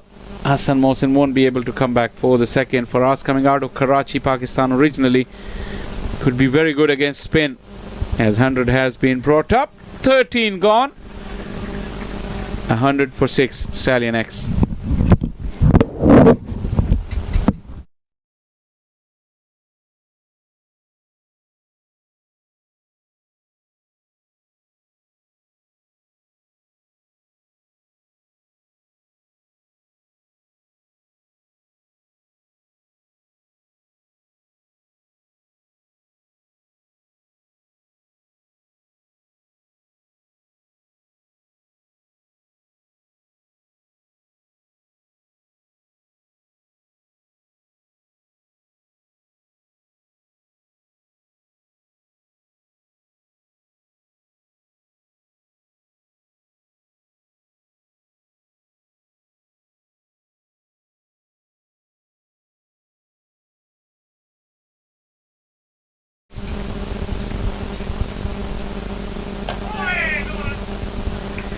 Talking about Faraz Ali, originally from Karachi, Pakistan, and players from that part of the world, especially the batters, they're really good against spin.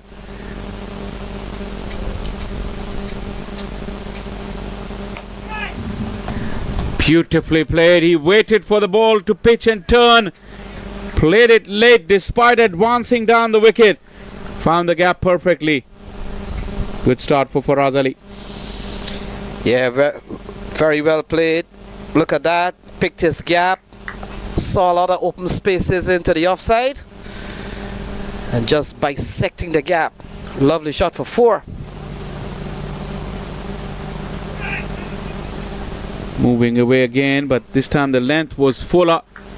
Unforced error from Unmukh Chand. Wait for the umpire's signal. A bye. It adds up though in this low scoring game. What's the count of extras, Lenny, in this inning? Because it could we've be seen crucial. 6 so far. 5 wides and 1 bye. Yeah, that's not too bad. Not too bad at all. Consider that. I think 4 wides have been bowled by Nosh Kenjige, who generally is the most accurate of the bowlers.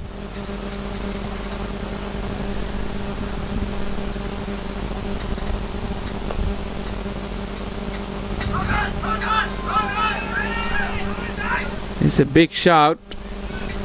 Unconvincing from behind the stumps because Unmukh had to chase the ball. Didn't quite add the weight to the appeal.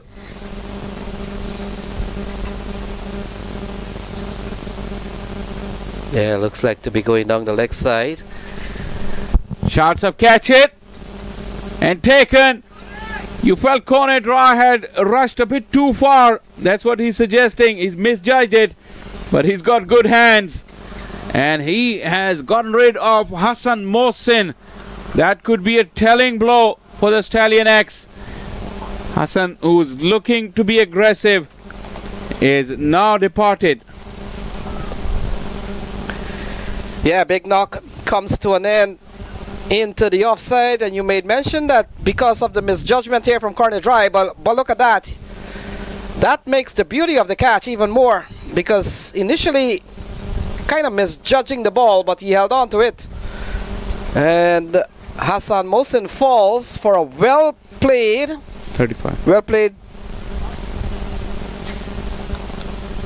35, 4 fours and 2 sixes. So a well played knock comes to an end as Kaya and well taken there by Cornet Dry. I had 36 for him though. Okay, this one more. 36.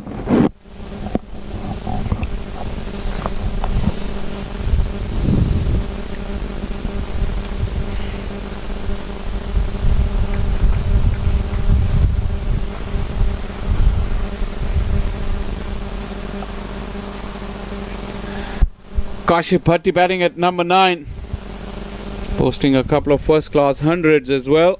He's pretty capable with the bat. Still time left for him to make an impact with the bat. 1 delivery and then 6 overs after that. Beaten first ball. Pranab Bhattat has got himself a wicket. 1 for 12 off his 2. It's 105 for 7.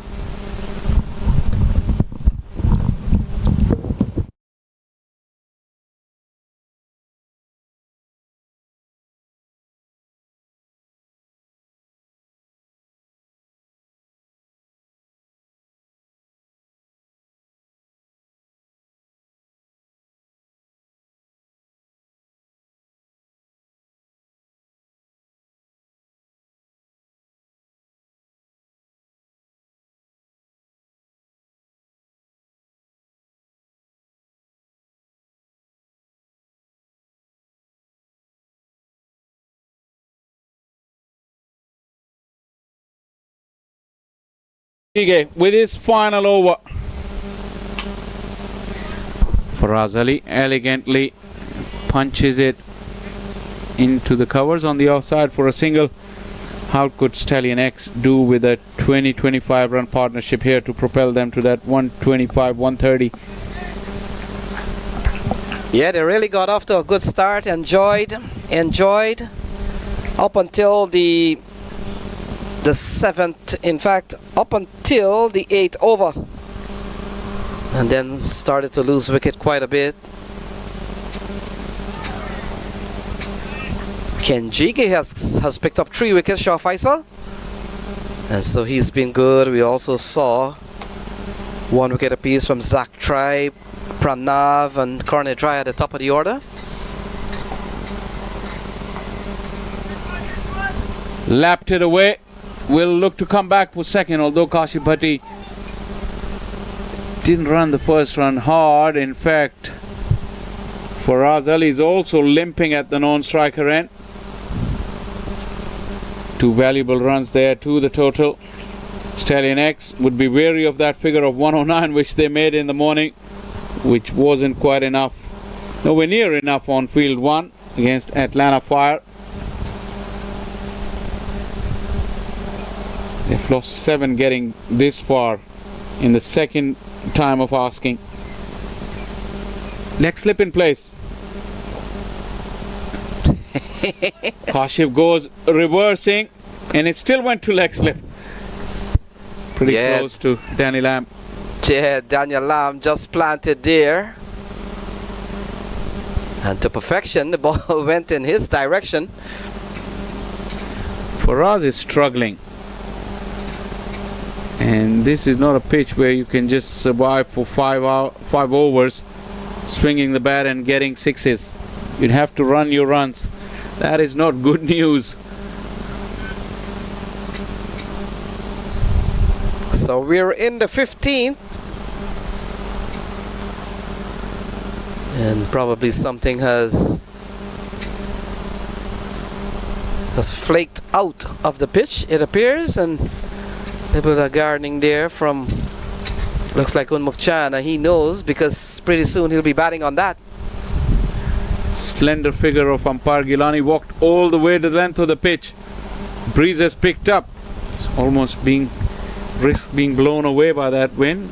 Tilted to one side. He's made his way back safely, and we can continue. Aftab Gilani. Well watched, beautifully watched till the very last minute. Daniel Bob will be very disappointed.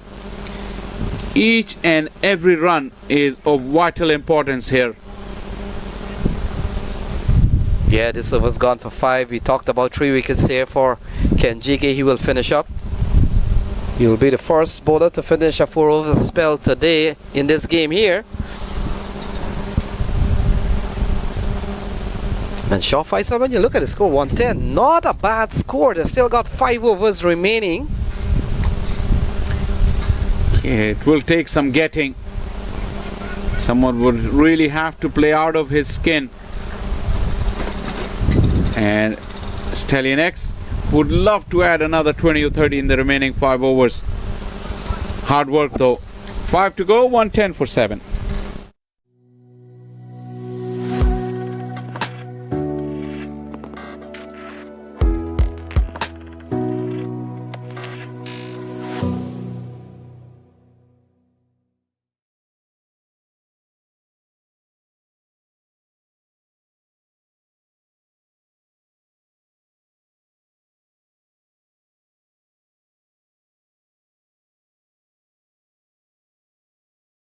Abhishek Paradkar has been reintroduced into the attack. 2 overs, no men, none for 18. He's gone quite expensive. And will come into bowl to Faraz Ali. Kashif Bhatti stands at the non-striker's end. And we're down for the last 5, Shaw Faisal. They're going at over 7 runs and over, so if they should go to their average. Oh, lovely shot. He finds the gap through the offside. And that's 4 runs for Faraz Ali. Faraz must be hampered by that injury, but still, he can put away that ball in great style. Just backs away a little bit and clear of that front leg, and then allowing the bat to go through, finding the gap. Boy, he really hit it sweetly. Boundary earlier in the over puts Paradkar under pressure.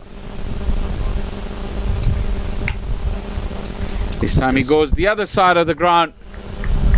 Once again, it traveled very quickly, but straight to the fielder. Few yards either side, and it would have been another boundary. Yeah, we've seen a couple of good shots from Faraz Ali. 4 to the previous ball, well executed through the offside. Lovely shot, good cricketing shot. And brings Kashif Bhatti back on strike. And you get the feeling, Shaw Faisal, based on their current run rate, they could pick up another 30-40 runs. Wickets are the key though. You know that when we get to this stage, it can fall in a heap. And 115 for 7 could very quickly turn into 120 for 9. That is the challenge that Kashif Bhatti and Faraz Ali would have to navigate through. Bat sensibly and don't go chasing after too many. Just pick what's available till the last over and then try and give it a whack. Still get up to 140. Kashif Bhatti, I thought he would have seen plenty of that already, so shouldn't be surprising him.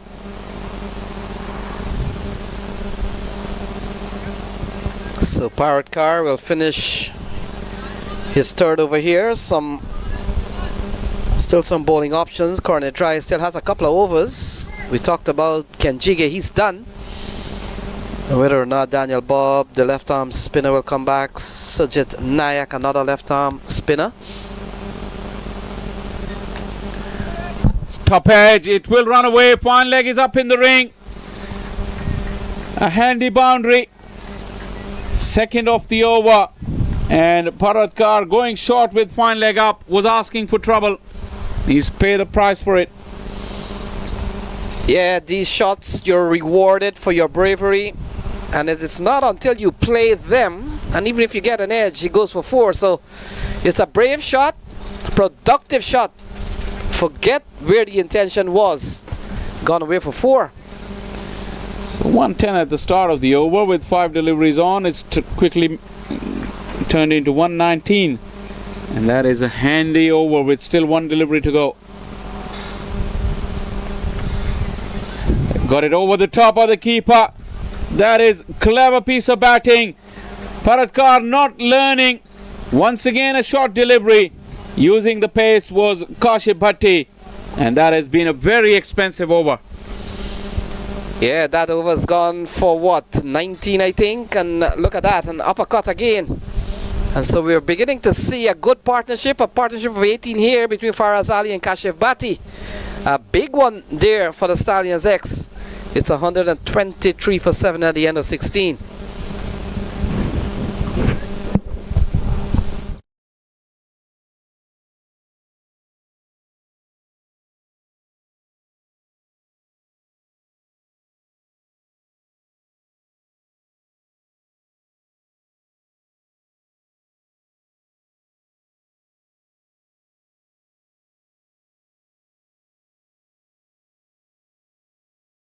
Overs to go.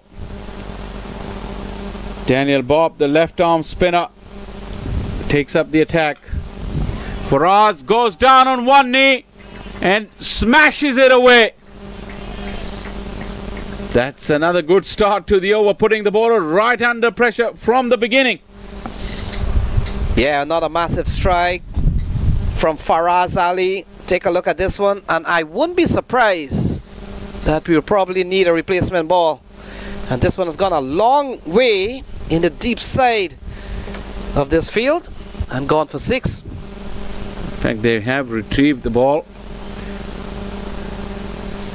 But Faraz Ali is turning it on. A strike rate of 200 on this pitch. Can you believe that? Batting at number 8. Though he's a top order batter. But showing his versatility here.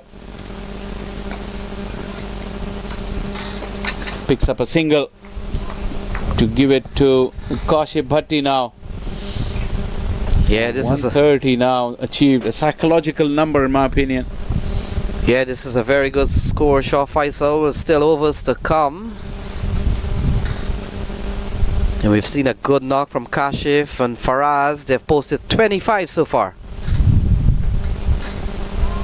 He's gone again. The switch hit to good effect from Kashif Bhatti.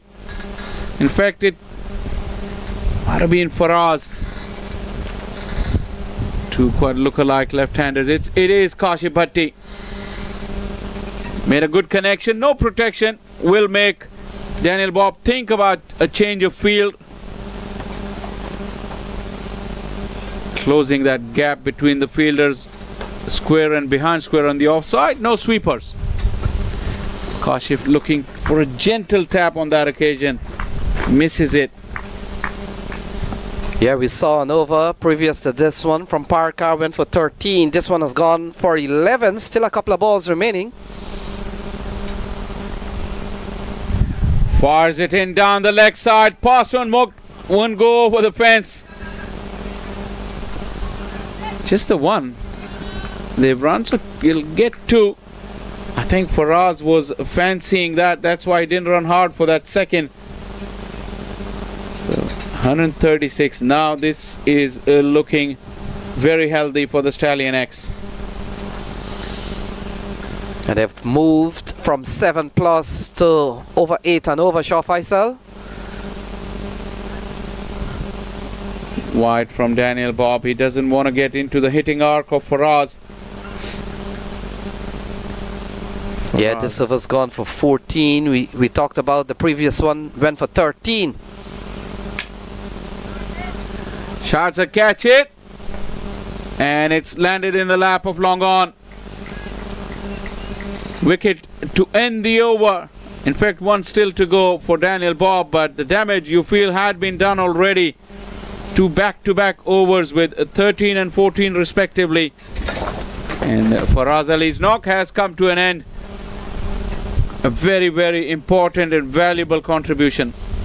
Yes, second wicket here for Daniel Bob. Straight down the throat of Heath Richards. And the big partnership of 35 between Kashif Bhatti and Faraz Ali comes to an end. 35, the tallest we have had so far. Daniel Bob picks up his second wicket. It's 137 for 8.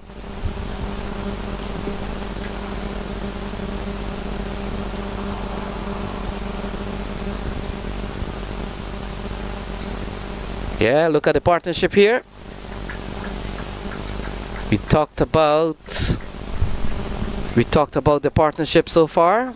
That 32 between Faraz Ali and Kashif Bhatti. Saw 27 between Tajinder Singh and Usman Khan at the top of the order.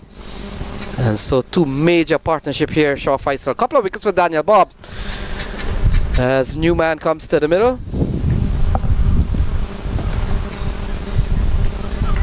Looks to get a quick single. Bhatti makes it. So 15 of the over. And it is 138 for 8 after 17.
And Shah Faisal, you look at Corner Dry, he's always an effort bowler. He comes in no matter what the state of the game, and there's no slack off from him. He's running off his long run. He gives you 100%. He does. Over the years, if there's any chink in his armor, that is bowling at the death. Although his team would love for him to clean this innings off and goes through that number 9, 10 and 11. He does so. Cleans up Kashif Bhatti. One half of the job done. Corner drive with a beautiful piece of slow delivery. Just jagged back in after landing. Went through the gate. So Kashif Bhatti falls. He loses his off stump. And Corner Dry, look at that, picks up his second wicket of this match. It's 139 for 9. We are in the 18th over.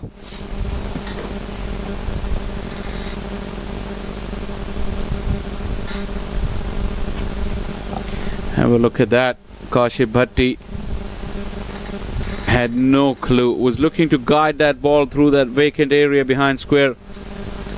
And it just turned back in, but a valuable contribution from Akashi Bhatti. Every little helps, as they say. 139 for 9 with 2.4 to go.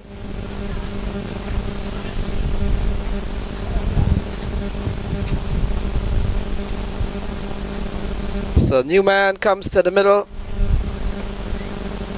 We talked about a couple of wickets for Corner Drive. We saw 3 from Kenjige. And we also saw 2 from Daniel Bob. We come down to the latter stages here. And Corner Drive will come into bowl.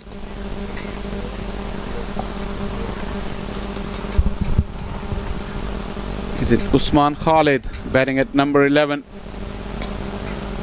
Puts bat to ball and collects a run to get up to 140. 142 was more than enough in the morning game here from the Clarion Eagles on this same pitch. So it will be a very, very difficult task when the Eagles come out to bat. It could be in 1 ball time, or it could be in 2.5 overs time, or anything in between.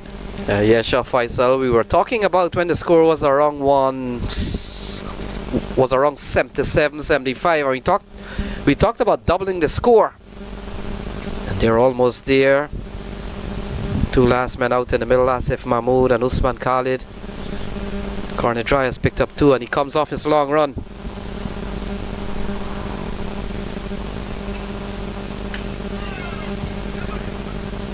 Chance, the throw didn't hit the stumps. Asif Mahmood took a lot of risk for that single, but I think they realized just add whatever can be done. Got a knock on his thumb, it looks like it. Yeah, Kenjige, they've taken on Kenjige. And look at that. Usually will hit the stumps even by aiming for 1. But he has missed this time. Good running. Yeah, he wasn't too far, maybe just 15 yards out. Stump and a half to aim. Kenjige, like you said, generally he doesn't miss. One of those days Asif Mahmood wants some attention. Umpire wants to give him that opportunity, although he's at the non-striker end. Yeah, we saw he took a blow to the fingers. And second one we've seen today, we saw earlier on Shahan Jayasuriya had to retire hurt. And I'm wondering which bowler it came off. It might have been Paratkar earlier on, but this time it's Corner Dry. I think it was Paratkar, but talking about Asif Mahmood, he's extremely unlucky in terms of injury. He seems to be one of those cricketers who just happened to pick up an injury from out of nowhere. He's young, but he's had to sit out a lot of time recovering from those injuries.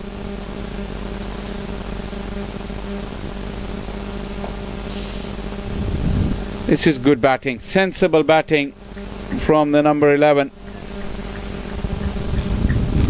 You know, he could well be a good player wherever he plays his usual cricket in club cricket, Usman Khalid, because the way he's shaped up, he didn't look like your typical number 11. Giving Asif the opportunity to see if he can get one in his slot and put it away. Asif has it in him. Corner Dry so far has been brilliant this over.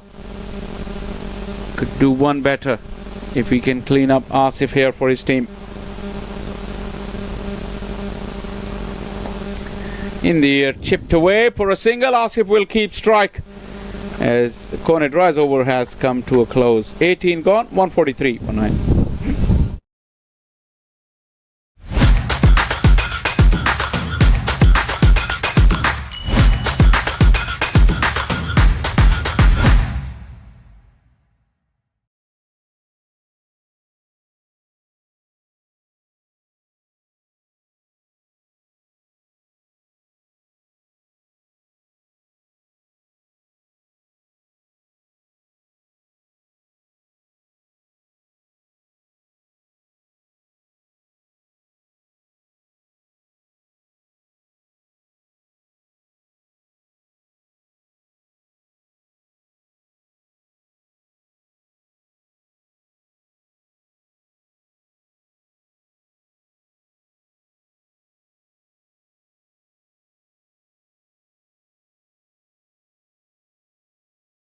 from Asif Mahmood. And into the hands, in fact, gone upstairs, gone for 6. Yeah, that is the prowess of Asif Mahmood. He gave himself a chance, very sensible. He saw 4 deliveries, and then when he got one in his slot, he put it away. Sujit Naik, the skipper, goes again. Take inside half of the bat. Will look to come back for the second. Not to be despite the fumble. So we're coming down to the final over after this one. 150 comes up, Shah Faisal. 11 runs for the final wicket. Another little handy partnership. We haven't seen massively big partnerships, but quite a few handy partnerships just to keep the momentum going. 27, 32, and then this partnership now 11 valuable runs. That is a big psychological boost. 150 goes big Usman Khan on that occasion. The swings at thin air. I get the feeling 150 on these tracks are very good, Shah Faisal. We saw earlier on games in which if you can get these scores, I think you're in business. And still more to come. Still got balls remaining. Yeah, for Usman Khalid, who was doing so well in the last over, just putting bat to ball and picking up singles, is decided and he wants to go big. 3 swings and a miss after that single from Asif. Asif is having a word with him. Just tell him to calm down and probably block it off and let me have another go. Not to be. Usman Khalid wanted to join the action and he's done it in style. 6 to finish up. Sujit Naik, 156 for 9. Yeah, a couple of 6s in this over. A massive strike from the batter. 156 as the over comes to an end. So 6 balls remaining. We're down to the last over here, Shah Faisal. And we talk about doubling that score earlier on, but here it is with over 150 on the board. It's more than doubled, and Asif Mahmood now will have the license because they've dragged this innings to the last over. Not just dragged it, but add valuable runs as well. 17 for the last wicket.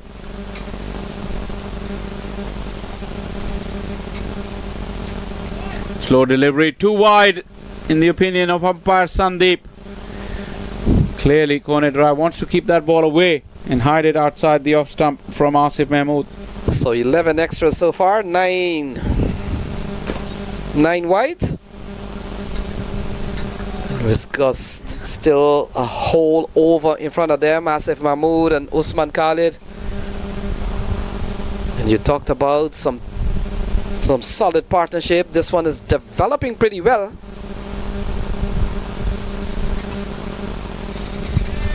Swing and a miss from Asif Mahmood. And Shah Faisal, we talked about Raiders Unlimited lost their 2 opening games and how badly they'll need a win here for respectability for one, and also to start maybe get their campaign going. But they'll have to come up with about 8 runs and over, regardless what happens in the next 5 balls or so. But it's 157 on the board already with balls to come. Too high. Keep an eye on the square leg umpire. Yeah, he did come across with the signal. 1 for the over as well, which I always feel harsh, because if that is not counting as a delivery, it should not count as a 1 bouncer, because a bowler has conceded a run and now the batter knows that he cannot bowl short at him. And that is double penalty for the bowler. That makes him kind of toothless, if so to speak.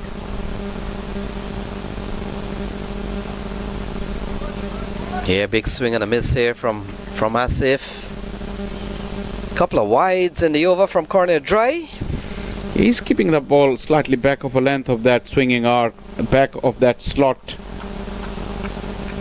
And Conrad Roy has bowled 2 good overs so far. Well, he's into the last over of his spell. His third over was good as well. Coming around the wicket now. Generally doesn't really have trust in his Yorker, Conrad Roy, so back up for length, change of pace, and across this time the right-hander with the angle. Good bowling, Conrad Roy. Yeah, except for the couple of wides. We've seen 3 dot balls, all going for big swing from Asif Mahmood. Failed to connect. And had it not been for the couple of wides in the over, Shah Faisal has been pretty barren here in the final one. Credit to these two though, the batters. They've dragged the innings. As Asif has got hold of one. How good is that? This is magnificent. Backing away and hitting it over extra cover. That is an incredible stroke. Yeah, we saw the attempts many times in this over. And look at this one, connected pretty well. And he's a strong man.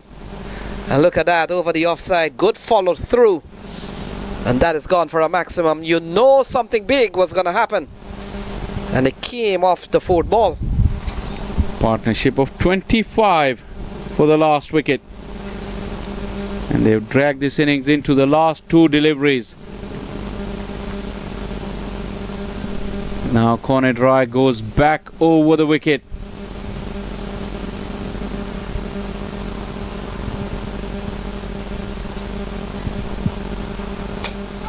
Down the wicket, smashing hit.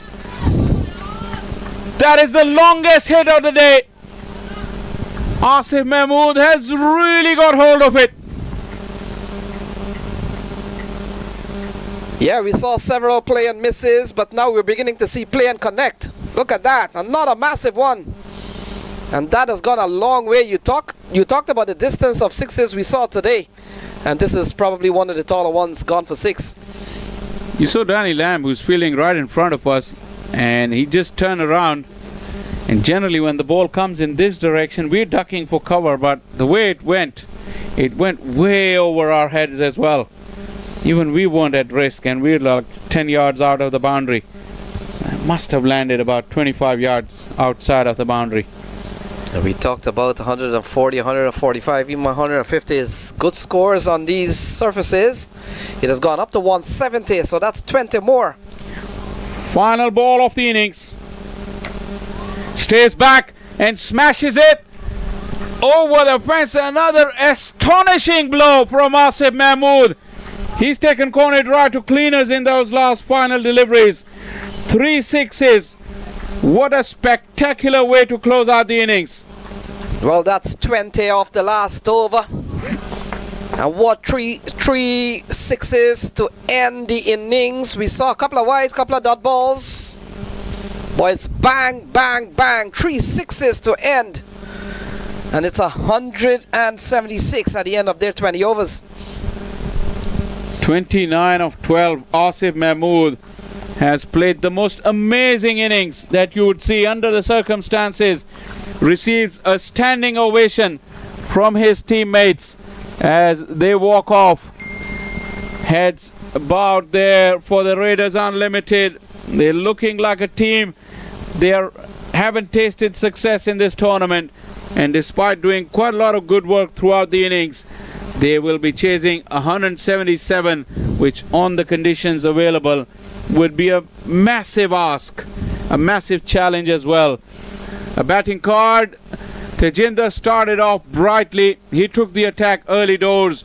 Usman Khan hung in there with a couple of handy partnerships in the middle. Hassan Mohsin is the one who probably played the most fantastic knock, but outshone by Asif Mahmood towards the back end of that innings, who played magnificently well. And what 37-run partnership for the last wicket with Usman Khalid has taken this score, in my opinion, beyond the reach of Raiders Unlimited.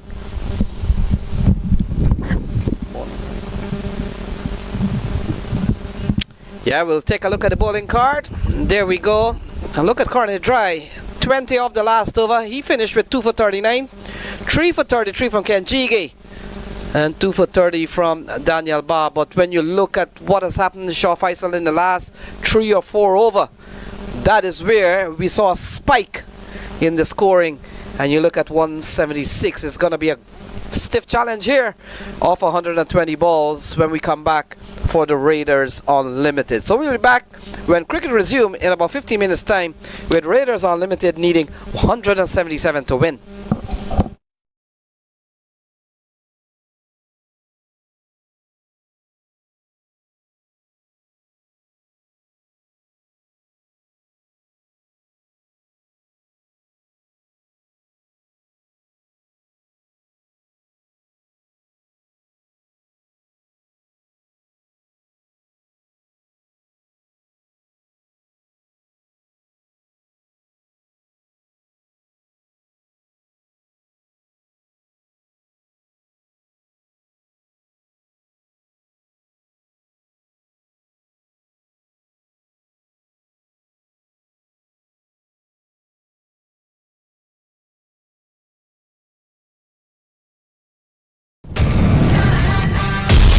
Atlanta Fire, star-studded Atlanta Fire, one of the favorites.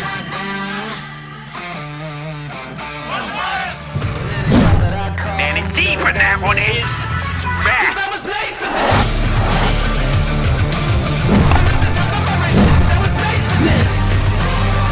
Oh, this one is globbed into the onside, a slow, short ball.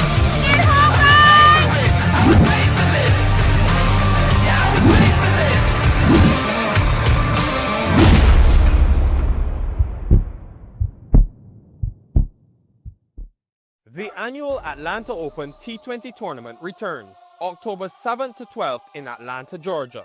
Presented by Atlanta Fire Cricket and Tariq Real Estate, 12 teams packed with the best domestic and international T20 talent will be on show. Catch live action on the MLC Network, Willow Cricket and T Sports.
Atlanta Fire, star-studded Atlanta Fire, one of the favorites.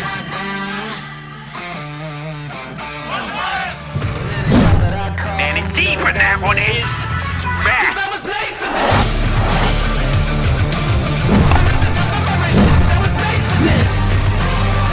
Oh, this one is globbed into the onside, a slow, short ball.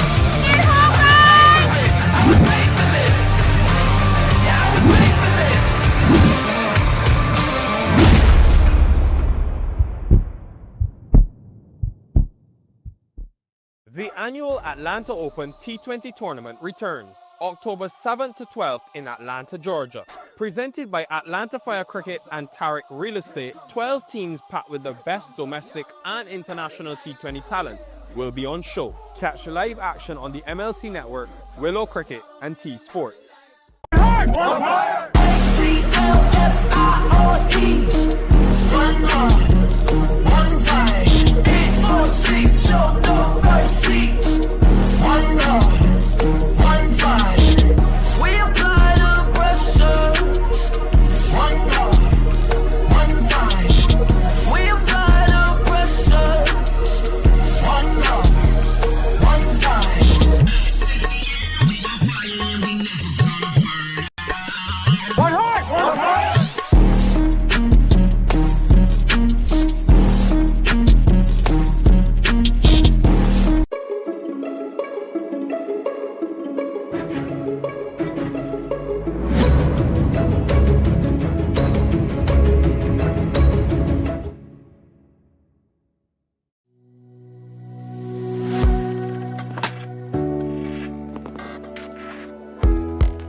star-studded Atlanta Fire, one of the favorites.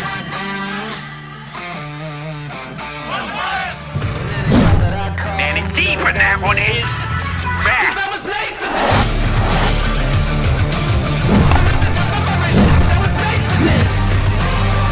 Oh, this one is lobbed into the onside, a slow, short ball.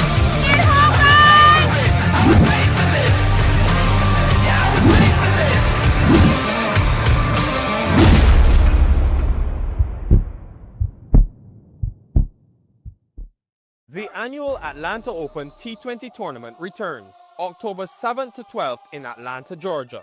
Presented by Atlanta Fire Cricket and Tarik Real Estate, 12 teams packed with the best domestic and international T20 talent will be on show. Catch live action on the MLC Network, Willow Cricket and T Sports.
Oh, this one is lobbed into the onside, a slow, short ball.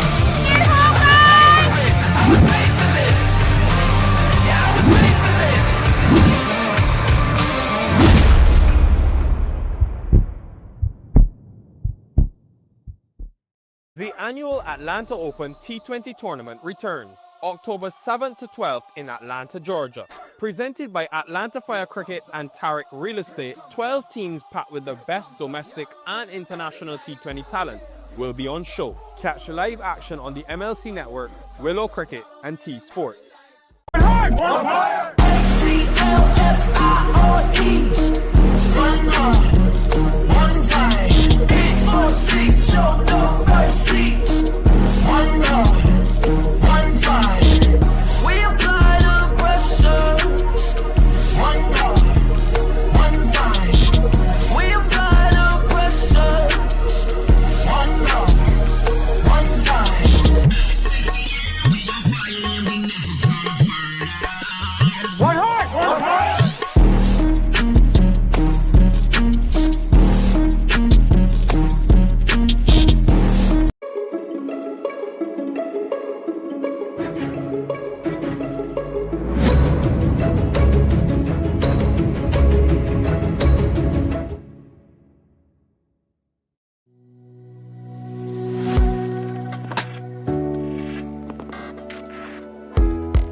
Atlanta Fire, star-studded Atlanta Fire, one of the favorites.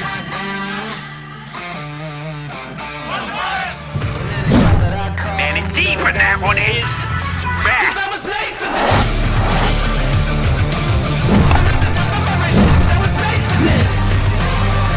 Oh, this one is lobbed into the onside, a slow, short ball. Atlanta Fire, star-studded Atlanta Fire, one of the favorites.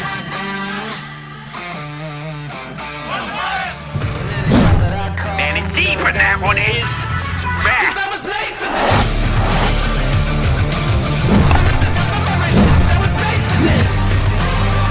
Oh, this one is lobbed into the onside, a slow, short ball.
Fire, star-studded Atlanta Fire, one of the favorites.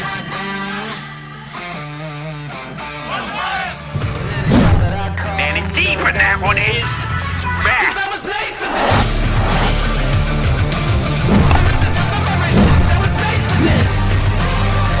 Oh, this one is lobbed into the onside, a slow, short ball.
So we're into the second over. 177 the target. We've seen a lovely shot from Unmuk Chan. He is up on 11. He's 14 for none, Shaw Faisal. Welcome to the second innings. And welcome back. Beautiful Paramveer Sports Complex. Plenty of blue sky now amid some gorgeous greenery. And gorgeous hit from Unmuk Chan. He got an edgy boundary earlier. Rasid Mahmood went full. And the second delivery was quite a pacey delivery. Third of the over, that is. He just flicked it nonchalantly. The contest resumes. Along what we've seen on this surface today on Field 5, Unmuk Chan will be very, very glad that he's seeing pace on the ball, pace on offer. Power play has been the best time to score runs for the most of the day. We've seen in the fourth innings now. And both times in the first innings of the game, the power play produced quite a few runs. Yeah, into the onside, and we talked about Shaw Faisal. They needed about 9 and over. We're into the second over, just about there. They're 15. Still a ball remaining in over number 2 from Asif Mahmood. Yeah, the challenge will come against spin. We saw Tajinder Singh bowl that first over, spun the ball. I think aside of Asif Mahmood, most of the attacks from the Stallion X may just come through spin.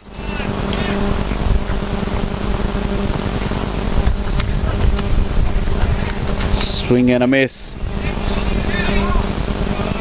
Abhinav started off brightly in the first game. Made 18 quick fire runs. The demand is different here. 2 overs done. It's a 15 for none.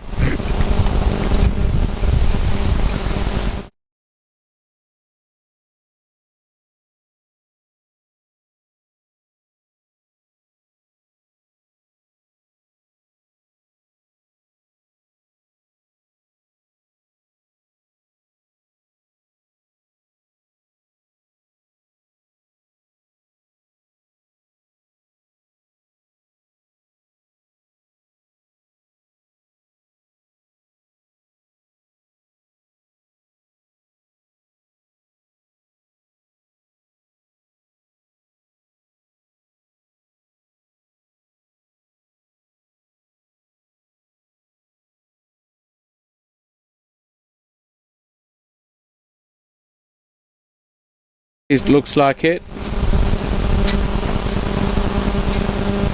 We'll go against Unmuk Chand.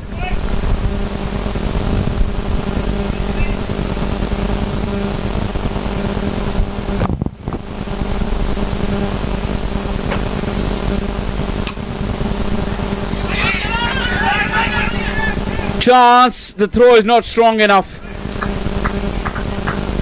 Unmuk Chand struck it quite neatly, and I think it was Hassan Mohsin, or was it Shayan Jay Surya? It is Shayan Jay Surya. threw off balance. Yeah, we've seen a half century already for Unmuk Chan.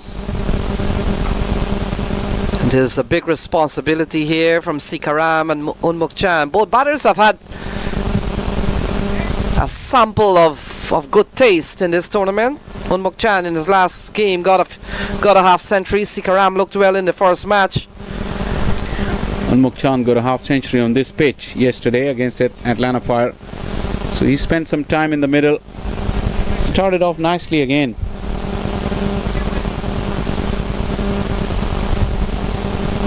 So 9 is the asking per over.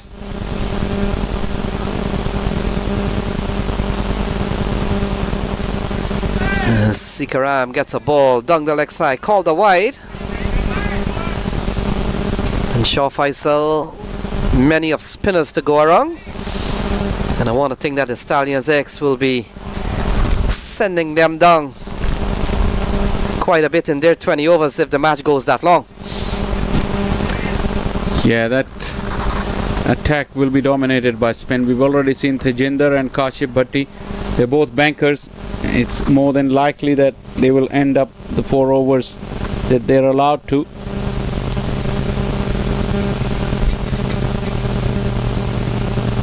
Then go through their lineup and then you'll see more spinning options as well. Saw a couple of boundaries of the bat of Unmuk Chan in the previous over. A lovely flick over the leg side for a big 6. And this over's gone well for Kashif Bhatti. Only 4 runs in this over. Sikaram comes back into strike, and it has been relatively quiet in this over. We saw an over from Asif Mahmood that went for 11. A lot of spark in that over. And good delivery again to Sikaram. So this has really been a good start here from Kashif. Yeah, pulling things back after that over from Asif Mahmood.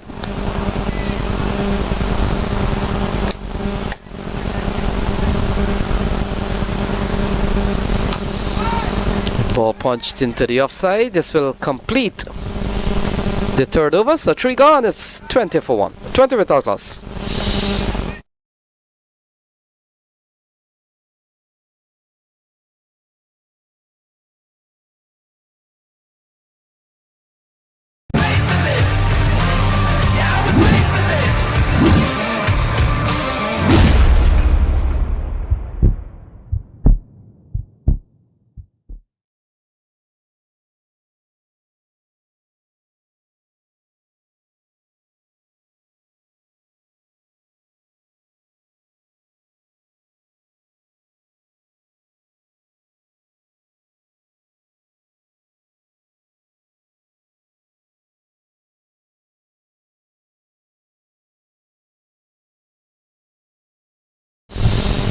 So after 3 is 20 without loss. They need 157 to win.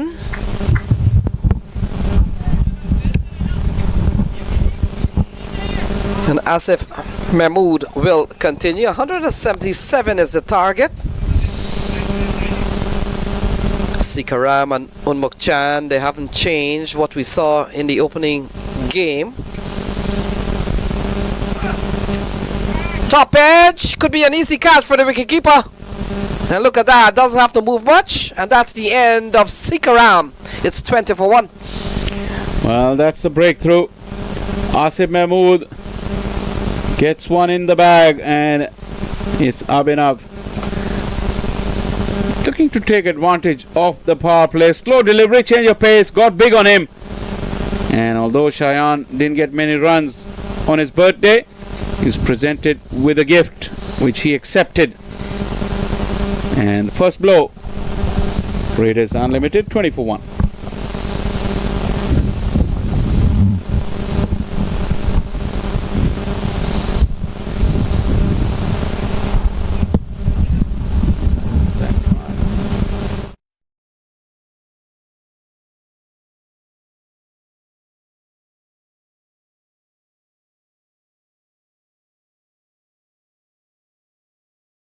Zach Tribe Walks to the middle. Got a 13 in one of the games. Shaw Faisal still asking over 9 runs and over. And this is an early loss, that of Abhinav Sikaram. And we talked about at the start of this game how badly Raiders Unlimited would need a win here. And should they lose 3 in a row here, Shaw Faisal, could be dire straits for them. Tomorrow is the 3rd day of the tournament. You're very polite. If they lose the 3rd one, they should be looking for their itineraries.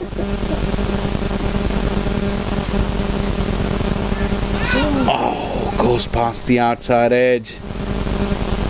Good areas from Asif Mahmood. Big, tall, muscular man. You saw his prowess with the bat. He came up player of the match yesterday as well. He was handy with the ball then. And today he started off.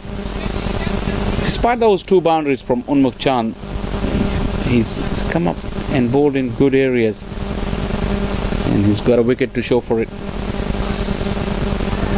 Yeah, we saw in the last 5 over, Asif Mahmood was one of the architects that saw them get 66 runs, Shaw Faisal, in the last 5. Incredible to think the way that innings was going, because for the most part run making was difficult. Batters really had to struggle and work hard. But all that hard work, Asif Mahmood in the end made sure he picked up the reward for that. Definitely it's a team game. Yes, he got 29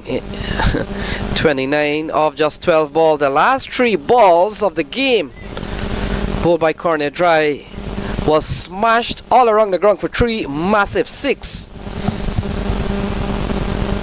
And what was looking at a score maybe in the vicinity of 140, 150 ended up to be 176. Already proving to be a tall order here.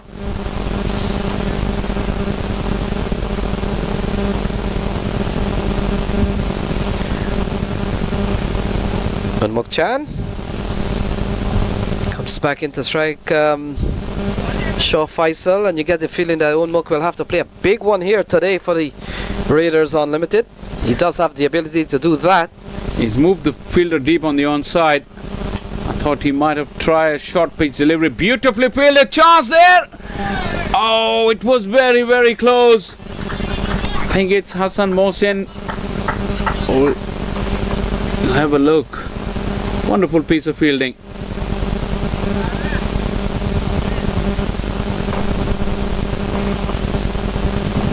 Could be the youngster.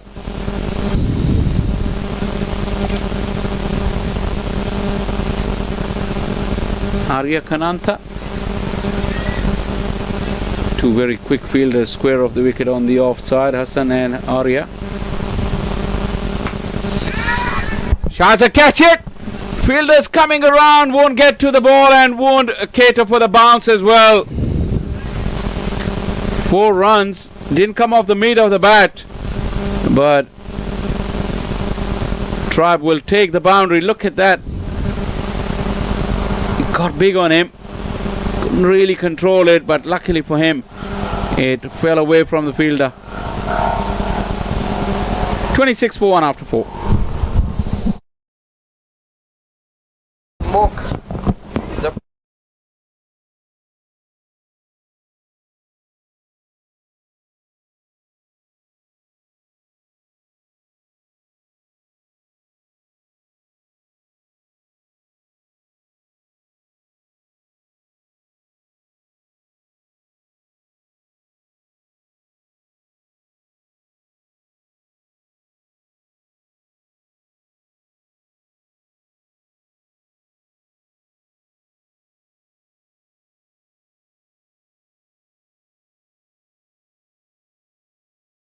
Shift party will continue. Unmukh Chand on strike.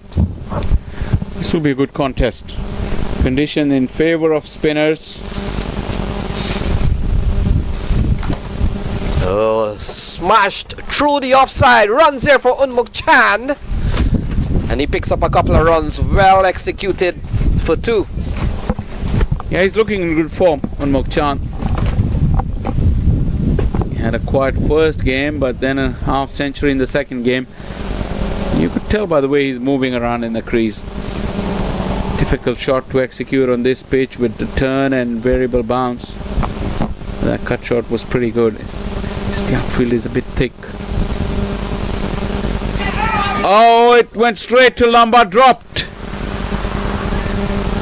A tentative stroke. Unmukt Indian got caught in no man land and just poked at it, and it carried to lumbar, who spilled it.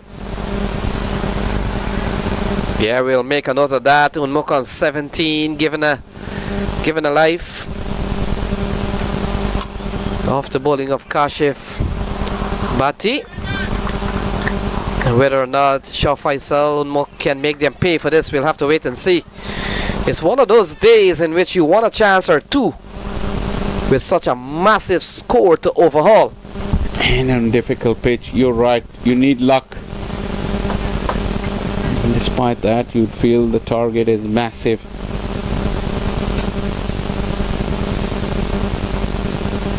And the fact is you came out looking to get about 9 and over. Unmukt into the onside. Fielder will come around.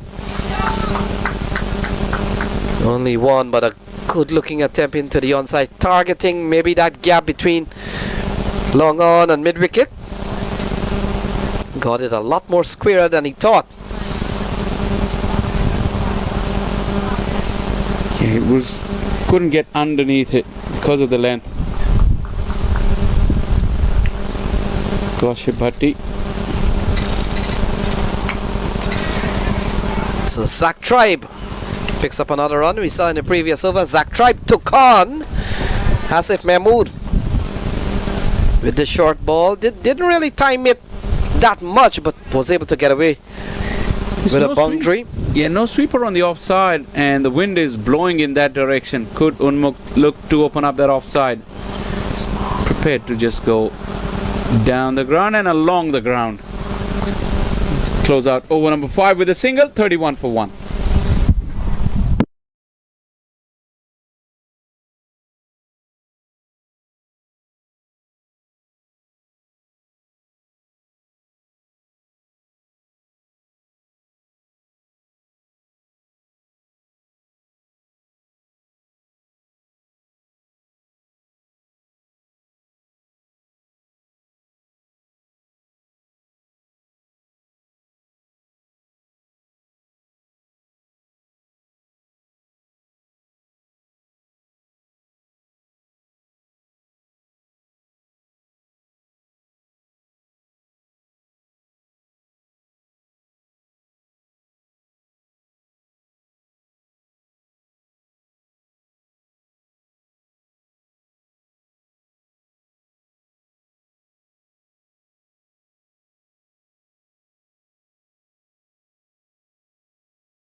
The annual Atlanta Open T20 tournament returns October 7th to 12th in Atlanta, Georgia. Presented by Atlanta Fire Cricket and Tarek Real Estate, 12 teams packed with the best domestic and international T20 talent will be on show. Catch live action on the MLC Network, Willow Cricket and T Sports.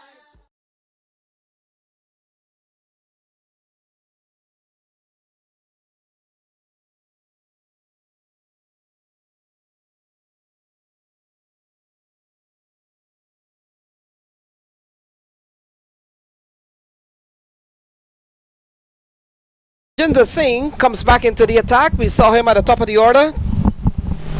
Gave away 4 Shah Faisal. We're out of the power plays. And we'll come into bowl to Zach Tribe. He's just mixing up the spinners because, like we said early doors, they will rely heavily on spin throughout this innings. It seemed an obvious plan. With more protection, run making is going to be made more difficult. What would be Unmukh Chand's response with more deep fielders? It's generally conventional, but he has the innovative strokes as well in his armory. We saw Hassan Mohsin use them to good effect in the middle part of that innings. Stallion X. Big shot from Unmukh Chand. Gone a long way and gone for a big maximum. The conventional way will do for now for Unmukh Chand. A really good whip of the wrist. It was close, flighted delivery and a big flourish as well. Sends it a long way into the wind as well, so it has to be a strong hit, and it was a strong hit indeed from Unmukh Chand. So a couple of sixes for him. And if he gets going, Shah Faisal, you get the feeling 133 needed. It's gonna get interesting. No elevation, goes big again, but into the onside. And hands a strike over to Zach Tribe. So such is the requirement with 10 and over, despite a 6 and a single. And Zach Tribe, who's found life difficult on this turning pitch. That is too much flight, and Zach Tribe gets in on the act. Tejinder probably looking to buy a wicket or two. Yeah, he gets into the act here. Look at that. A lot more flight again. And this one straight down the ground as you like. And gone away for another boundary. 12 off this over so far. A couple of boundaries. Look at that. Into the onside. Brings the 50 up. And it comes in the 7th over. Shah Faisal. 50 on the board. That's a very strange field placing for an off spinner. There's no one in the 30-yard circle on the onside in front of square. Easy single given away. 5 fielders on the offside for an off spinner on a turning pitch.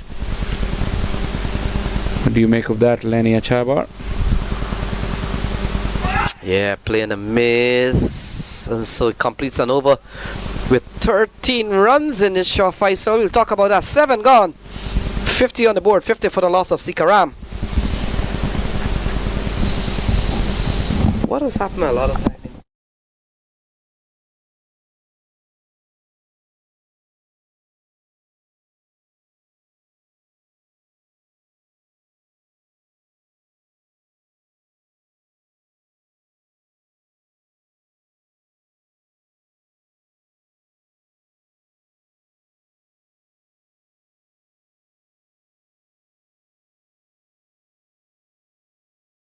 So 50 on the board. We've seen a good partnership here, Shah Faisal. 30 so far. Unmukh Chand and Zach Tribe. Yeah, they needed it. Partnerships will be required. And what was good in the last over, Zach Tribe got away with a boundary to help Unmukh Chand.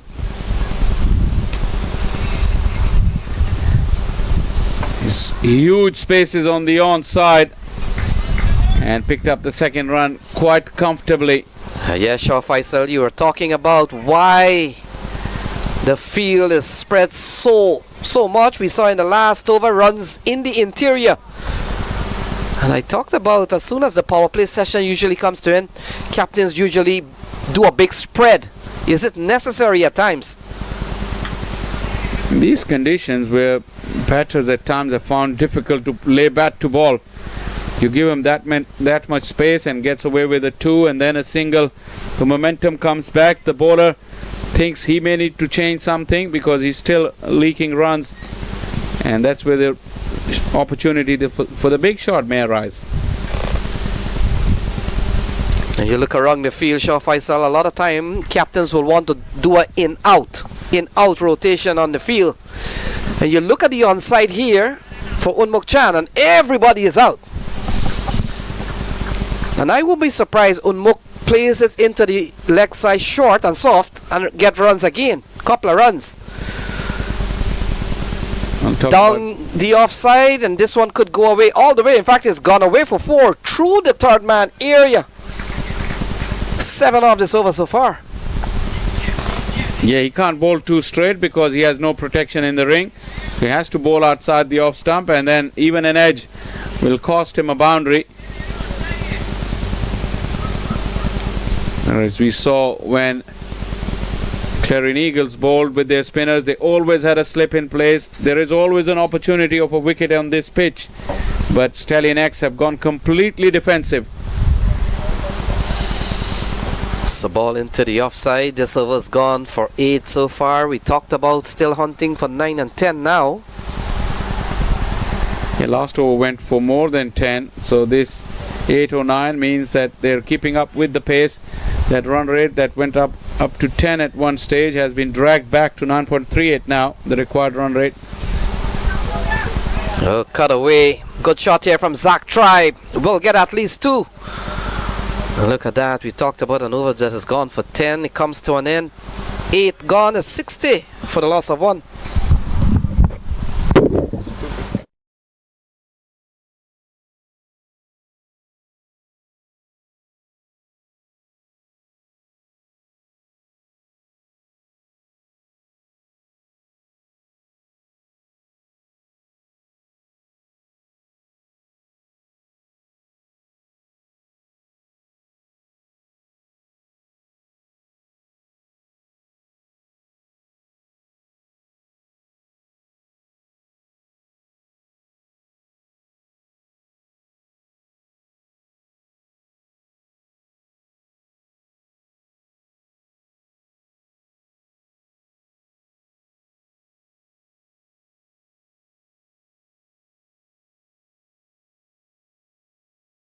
Singh, we saw him in the last over. Shaw Faisal has given up 13.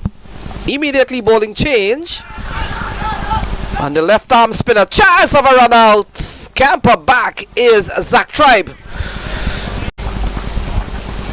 Yeah, if you stop the singles, it will create some panic with that kind of run rate on this pitch. But what we saw in the last 2 overs, easy singles and 2s were available, and then the boundary came.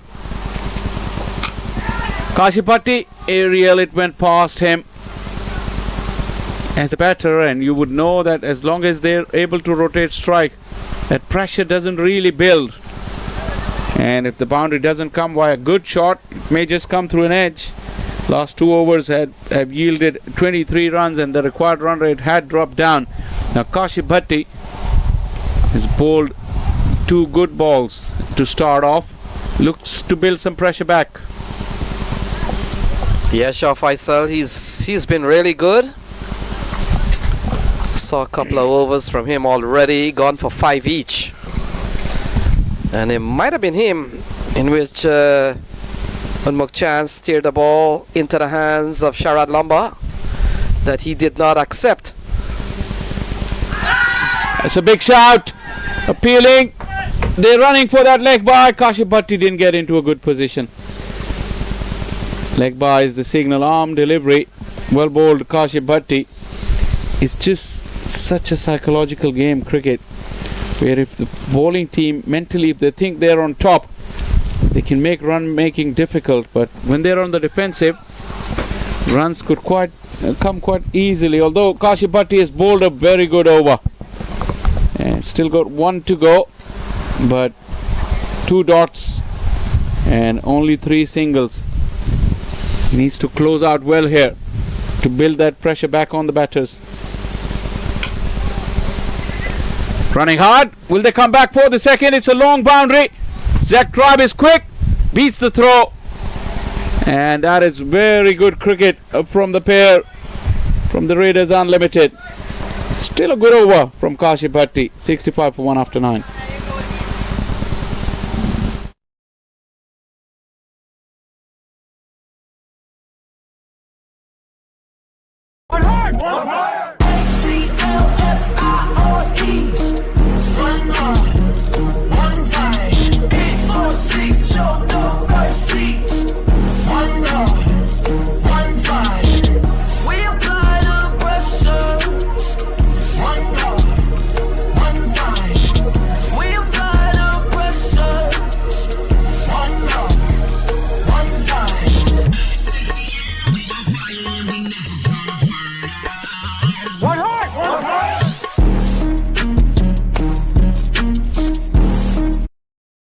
Good over from Kashif Bhatti.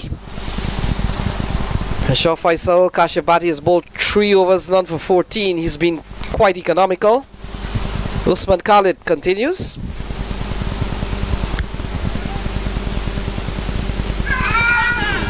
Ball, big shout. It must have got something. I heard 2 noises in here, but also the bounce. Usman is quite tall. Yeah, that's one of the things you will understand with Unmukt Chan if you've seen a lot of him. He doesn't push out too long. He's that type of half-cock player, Shah Faisal. These days, the modern day batters, they rely on their strong base. So there's not a lot of footwork generally. It's just a weight transfer on a smaller stride, either forward or back. That's where they want to execute all their shots, the strength of their core and the strength of their upper body. Oh, he's dropped it. Smash back at him. He wasn't ready, it may seem, and hit his hands and popped out. Yeah, we've seen both batters now given a life exactly on the number 19. This is a tough chance. We saw Unmukt Chan give one to Sharad Lamba. And this one into the offside. Easy single here for Zach Tribe. And both batters, surprisingly, Shah Faisal have given lives when they were on 19. Oh, there you go. Our stats man, Lenny, keeping up with things. And the point I was making about Unmukt not stretching out is that has to do with the umpires more than anything else. It is not whether you can transfer your weight and not being effective with the shot. Talk about the umpires. They're more inclined to probably put their hands up if they see that you haven't really done anything and the ball has really smashed into your pad. Could Usman Khalid close out the over? That does make it 2 very good overs back to back. First Kashif Bhatti and now Usman, and soars that required run rate into almost 11. With 10 to go, it's 68 for 1.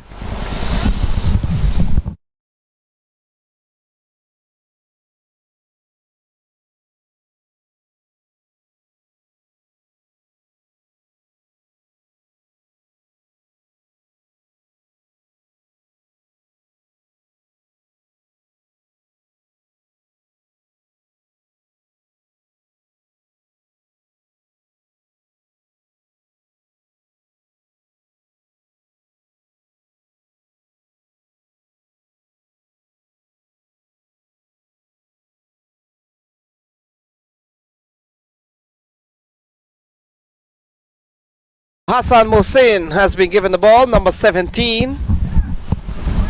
And he walks down the little ridge and will come in from the end that we saw. Kashif Bhatti bowled 3 overs, no min, none for 14.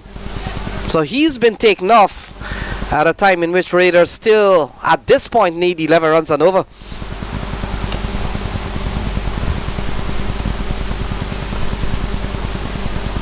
Interesting pace on, but Hassan Mohsin will have a bag of tricks Yesterday he started off with a very quick bouncer that went for a top edge 6.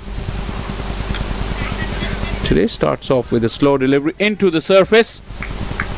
A different sort of challenge for these two batters. He's more of a defensive bowler, Hassan Mohsin. Yeah, these two up on 49 from 42.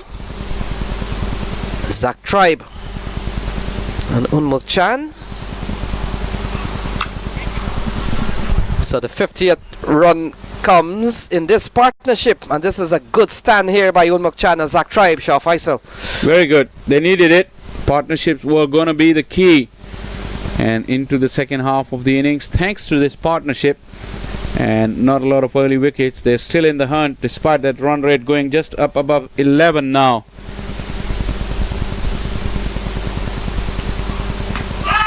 That kept low, and the finger's gone up now. He took his time, umpire Gilani. Unmuk Chan is still hanging around, not happy. It did keep low, but how high did it hit him? Our angle from behind.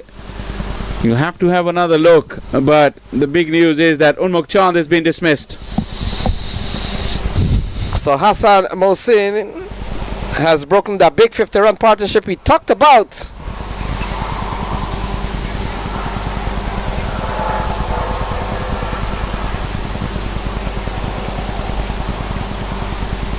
Hit him on the thigh. Looks like it was on the rise.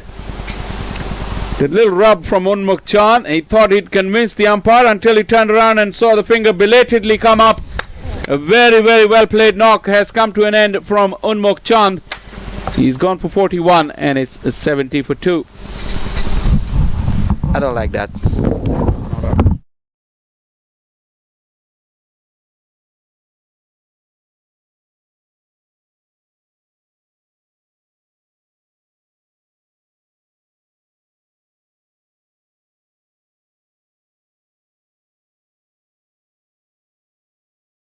Walks to the middle. We've seen a big 50-run partnership coming to an end.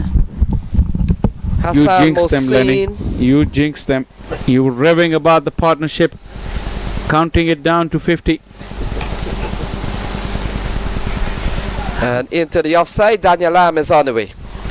Hassan Mohsin was brought on and he picked up the wicket immediately. Daniel Lam scored a very good 40 in the first game. But cricket being cricket, he got a duck in the second game yesterday. What is he going to do today? He needs to hang around. Zach Tribe has got himself in. They need another little partnership here. Gone! Extra bounce and a very good catch by Shayan Jahangir. A double strike from Hassan Mohsin. What a cricketer he is. Makes impact with the ball immediately. Yeah, looks to be a slower, shortish ball. And Zach Tribe looking to run it into the offside. Yeah, look at that. Came too close to him and then a big deflection. Good catch from the captain, Shayan Jahangir. And it's a couple of wickets in this over for Hassan Mohsin. 71 for 3.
11.6 is the ask. Sujit Nayak just come to the crease, and so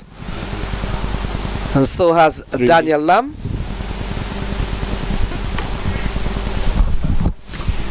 Usman Khalid, 3 overs, no made, none for 19. Shah Faisal, he will finish up here. His first 2 overs weren't good, but then he made a good comeback in the last over, built some pressure after a good over from Kashif Bhatti, and then the following over from Hassan Mohsin resulted in 2 wickets. This is what you call bowling as a unit, hunting as a unit as well.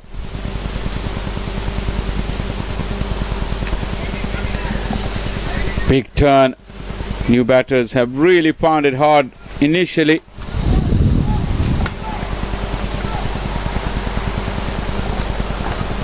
Yeah, we talked about a game, a must-win game for the Raiders Unlimited. Shah Faisal, we saw them in 2023 when they lost to the Kingsmen in one of those final of the Atlanta Open. So they've been a team that have produced at the Atlanta Open.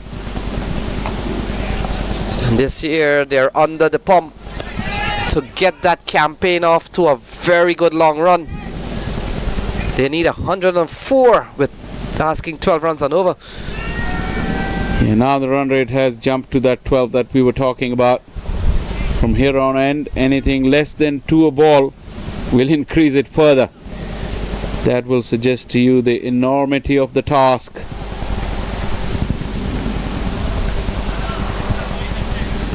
Tightening the screws here, the Stallion X.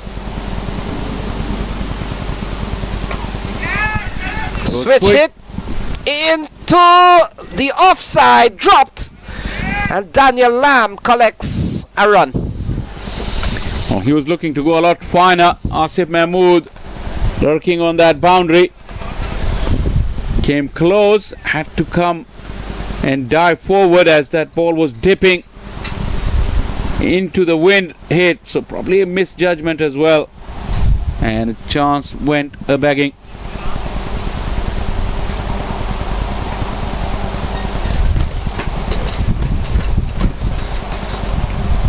This one into the onside. Fielder does well. Looks like Kananta. But still a very good over here from Usman Khalid. He's only gone for 3 and 4 balls. So where is the 12 runs gonna come from with 2 balls remaining? Shah Faisal in this over. Usman has really been good. Easy answer is 2 sixes. Lamb can hit them. We've seen that already in this year's championship.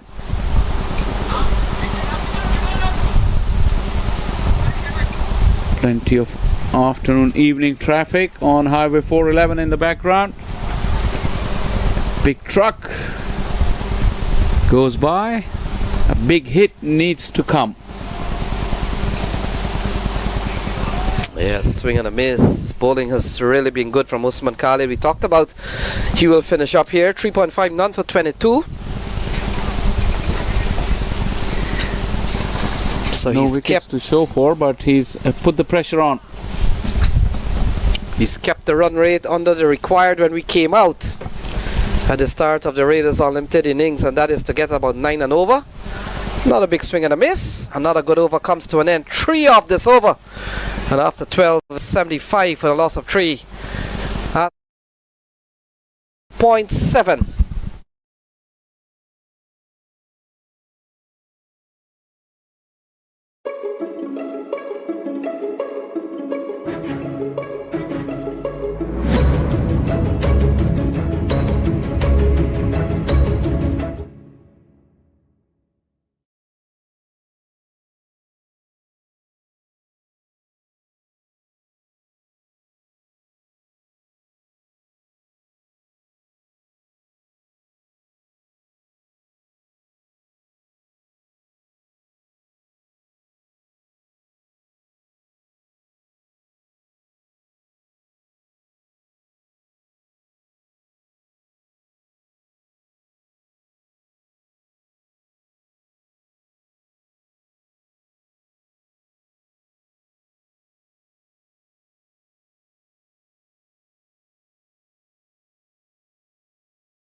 The 75 for 3. The action continues.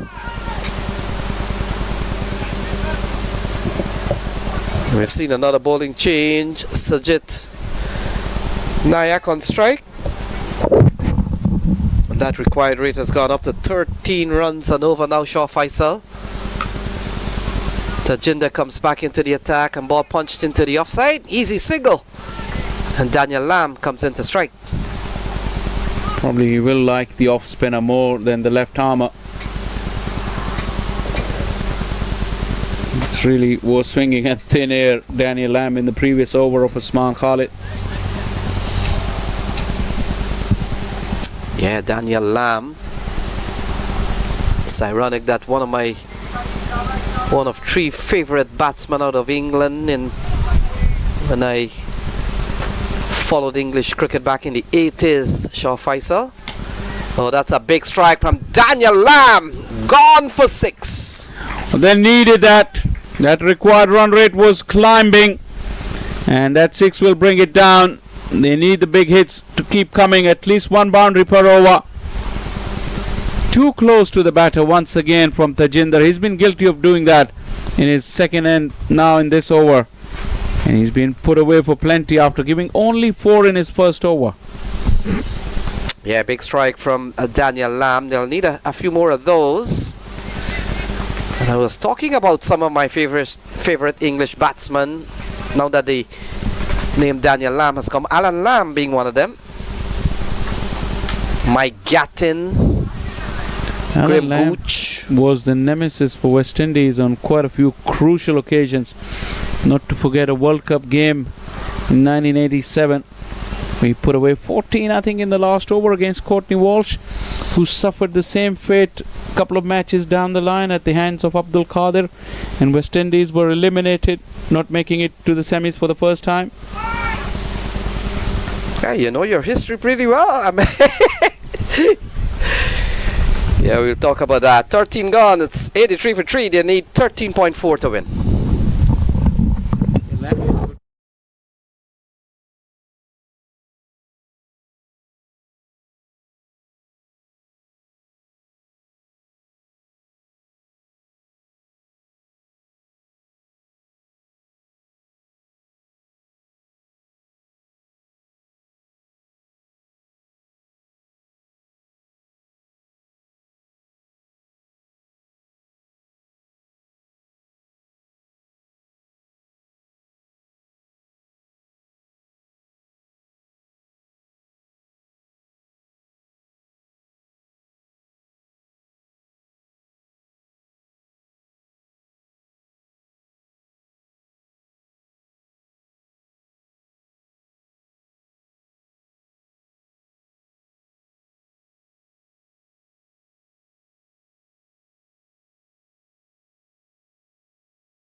We're surprised that Mudassir hasn't bowled. Probably he's substituting at the moment.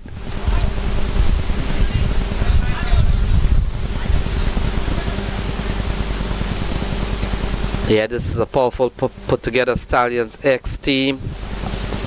No Isan Adil. Yeah, they went spin heavy. I think they realized what the conditions were going to offer. So resting their big man. Yeah, Paul, that's a powerful shot. Protection out in the deep. And runs coming by ones. Shah Faisal, no problems at all here for the Stallions X. And it comes at a time in which the Unlimited, they need over 14 runs and over. It keeps going up. Yeah, a minute ago it was 12, and despite that one big hit, It's gone up to 14. And Hassan Mohsin with his bag of tricks. Big strong man, Danny Lamb. Into the offside, only a single. And a single that brings the equation down to 91 to win. Asking over 14 runs and over. Is it getting into the formality stage now, Shaw Faisal? Well, with only 3 wickets down, you would think that they will at least give it a good go going into the last 6. Danny Lamb has only been in for a few deliveries.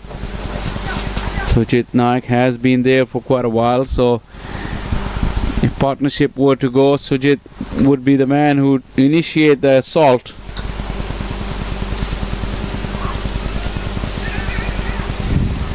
Calling him for a single. Sujit didn't know where that ball gone, but Danny Lamb was alert to the situation.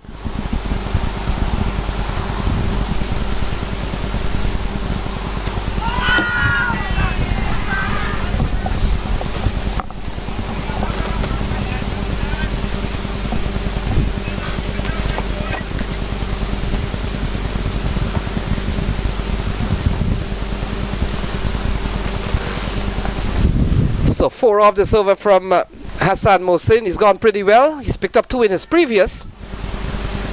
And again, ball outside the off stump. Called a wide from umpire Sandeep.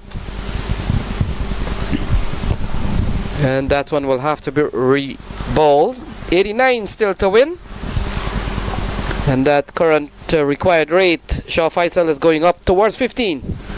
Well, if 89, it means they've only got up to the halfway stage in terms of the runs, with only 6 to go. No ball now from Hassan Mohsin, offering a new lease of life for the Raiders Unlimited. A free hit coming up. They can't change the field though, because the batters have changed strike.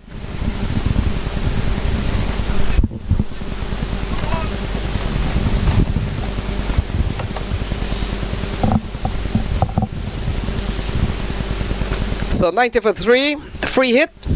Daniel Lamb will be on strike, is he? In fact, no. Sujit Nayak will be on strike. Yeah, he took a single, Danny Lamb.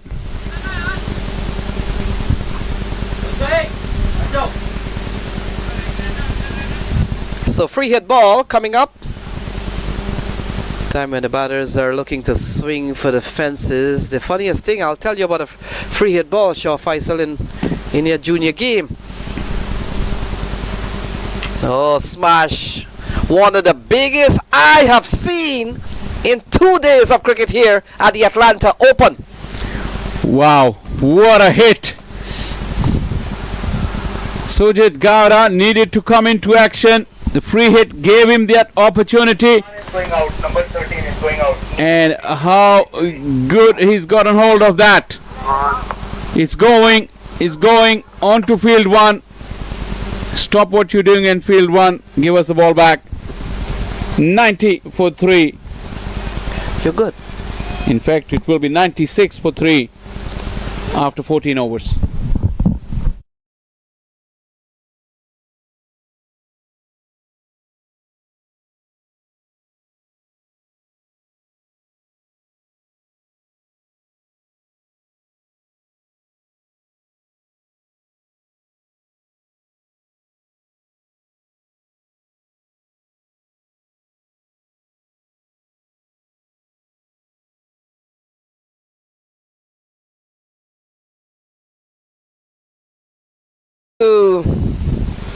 The last 6 over here, Shaw Faisal, are 36 balls.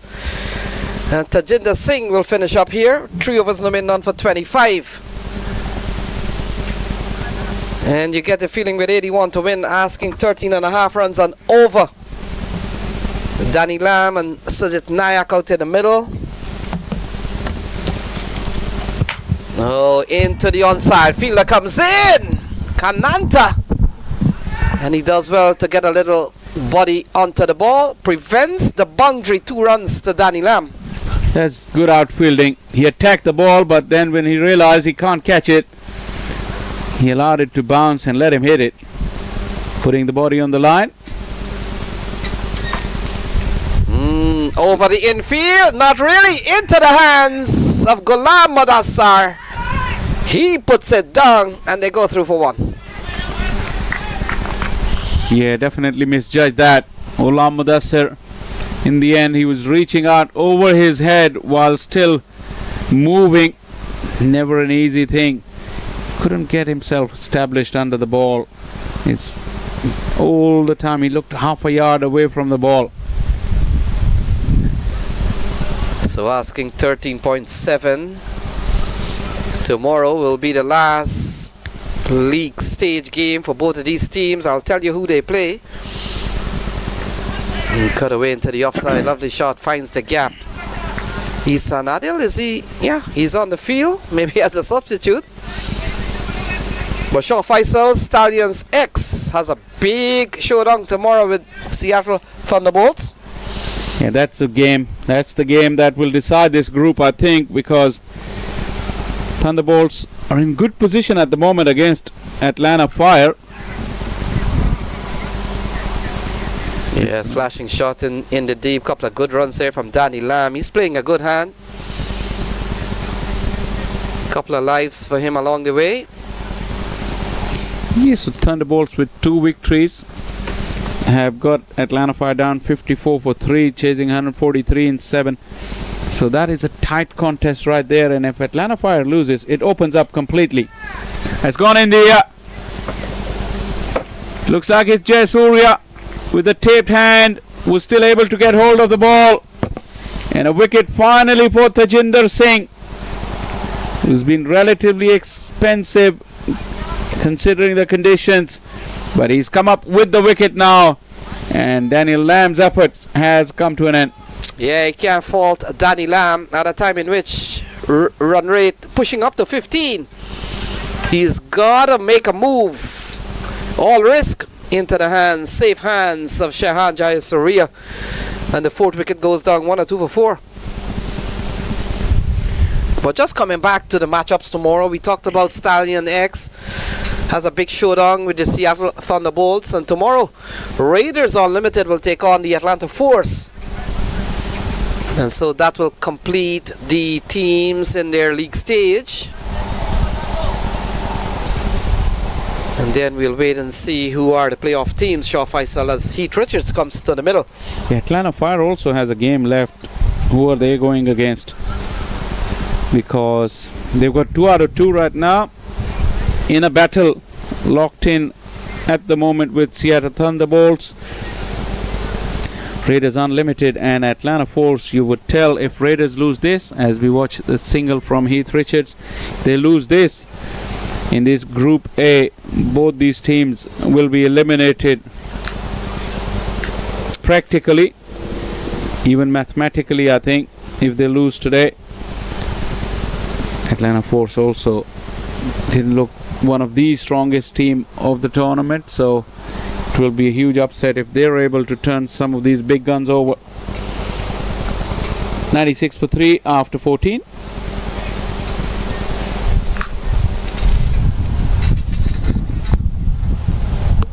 Over 14 or 15? 15 done. I think they missed a holdover. Maybe they're catching up.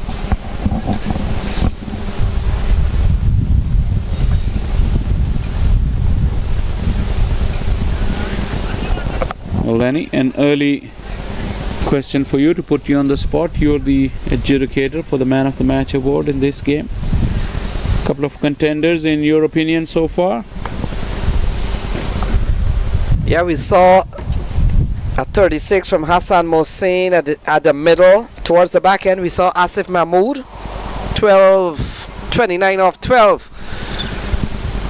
And I'm inclined to go. I like those late flurries at the end, but I think it was set up by Hassan Mohsin, so why not? We could probably go Hassan Mohsin for me. Not to forget his double wicket over as well. Asif has also got 1 wicket, so it quite possibly may come down between them. So Kashif Bhatti comes back into a new bowling spell. First time, I think, from this end. And we'll come into bowl to Heath Richards. Pressure on this batting team with an asking rate over 15 runs and over, or just about 15 runs and over, Shah Faisal. And for our viewers, we're just catching up with our scoring, but the score is 103 for 4. This is the 16th bowling. Play on the miss. Good bowling here from Kashif Bhatti. Yeah, he won't make it easy. And Heath Richards, new to the crease. Not easy. I don't envy his task at all. Playing away from the batter and getting it to turn further away.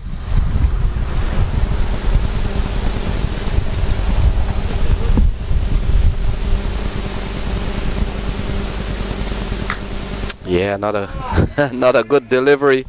The change-up ball, the arm ball, just to catch Heath Richards off guard. He keeps it out, but the problem is the run rate. Yeah, Running 17. out. 17 is the ask. And you get the feeling with a final ball in this over, even if this goes for a maximum, it wouldn't change much. Not at all. 3 and over looming. Three per ball actually looming. If we see a couple of dot balls, 18 and over would mean that they would require 3 per ball.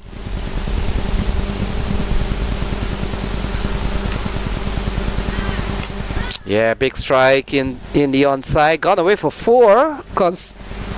Consolation boundary here for Sujit Nayak. It brings the 16th to a close. And now they need 69. Asking 17 runs and over. Yeah, the bowlers, they tend to get greedy. It was last ball of his spell. The match.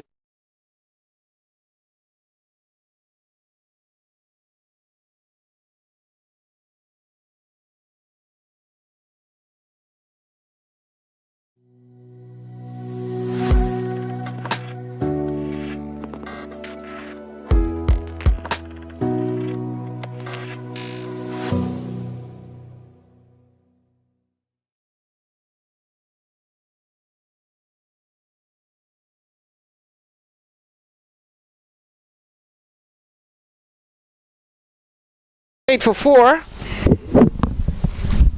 Or no, our scores are catching up, but we're in the 17, start of the 17, and Hassan Mohsin has been all around from ends to end. Shah Faisal, he comes back for another spell. Smashed over the onside and gone for 6. The first one from Heath Richards. He would have enjoyed it. How much of a consequence it would be in the eventual result of the game. He's still fighting. Give it a go. That is a good thing. Despite the 2 losses, they haven't thrown in the towel yet. And Shah Faisal, when I look at Hassan Mohsin, reminds me a little bit of Abdul Razak in his running in. Let's take a look at that. So 16.4 is the ask. Again, a shortish ball into the glove of Cheyenne. 63 to win. He's got a good short pitch ball. Yeah, Abdul Razak was one of the great all-rounders, probably the trendsetter in terms of that power hitting. Pretty much the same era as Lance Klusner. His unique style of run up, and then his batting, his power hitting. Yeah, playing a miss. We've seen a couple of balls here. Playing a missing is Heath Richards, and we talked about Shah Faisal, the influx of players, a lot of them from the minor league circuit. Heath Richards played in your zone. Yeah, Atlanta Lightning he plays for, and in T20 cricket this is not an easy role that he's asked to do, especially if the wickets are as the way they are here at Paramveer and generally through the minor league as well. Very, very difficult role.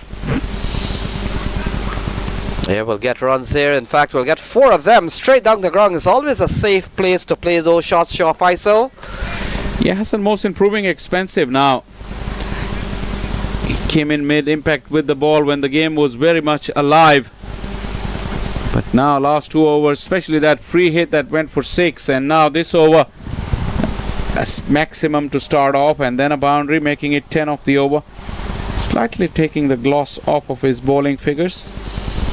And the interesting thing, he started right there where he's bowling. He bowled one there, then he came to the come box and bowled one, and he's gone back upstairs. The reason could be, I'll tell you after this ball. He would be one of those cricketers who's just happy to be involved. He has no qualms about bowling from one end or the other. You would know that few bowlers will be very particular about choosing which end they want to bowl. Hassan Mohsin probably is not one of them. Give me the ball, skipper, from wherever. I'll do the job for you.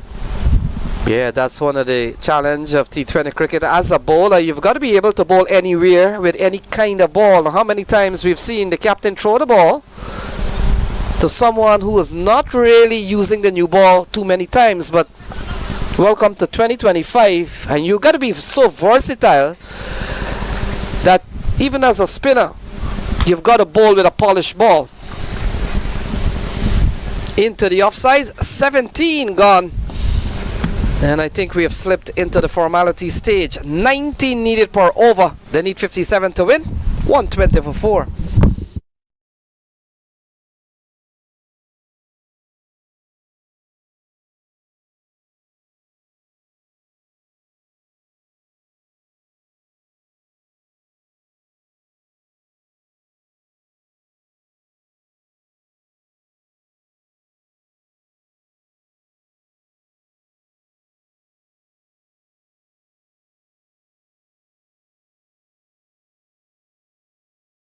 Three overs remaining. They need 57 to win. Asif Mahmood will continue or will come back into the attack. 2 overs no man, 1 for 16. And we talked about 2 strong candidates for the player of the match. Hassan Mohsin and Asif Mahmood, and you get the feeling, as Shaw Faisal pointed out, Hassan Mohsin might have tilted the balance in his favor with a couple of wickets. Oh, bowled him! So that's the end of the captain, Sujit Nayak. More trouble here for Raiders Unlimited. 5 down, 120.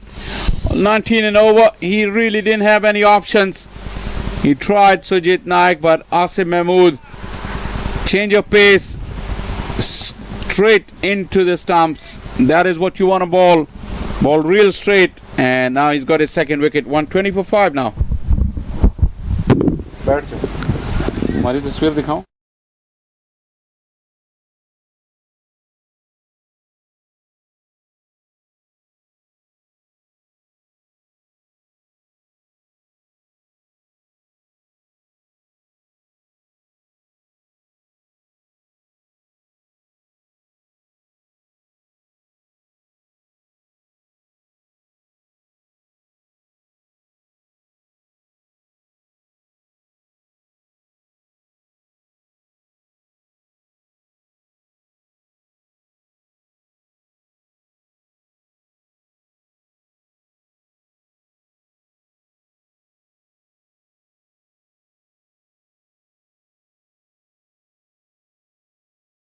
Dry comes to the middle, and he comes in here. Shaw Faisal, 57 needed, now asking 20 runs and over, and we've seen a couple of wickets off the bowling of Asif Mahmood. Yeah, now Asif Mahmood with figures of 2 for 16. I'll leave it to you, Lenny. You decide, don't worry, and don't reveal it yet. Goes across and gets himself outside the line of off stump. Corner dry. Formality stage, what do you call it now? You called it earlier, but definitely now. And the fact is, when you look at Hassan Mohsin, picked up the wicket of Unmukt Chan, very decisive. Unmukt Chan was looking good after giving a couple of lives, and then also came back and picked up the wicket of Zach Tribe. So that was in the middle when the innings was taking shape. Massive hit from Heath Richards. Gone a long way and gone for 6. Well, long levers coming into play. Asif Mahmood getting a taste of his own medicine. That was a massive strike. Into the pitch, set up. And look at how Richards got onto it. Lost in the woods, down towards the right of our comm box.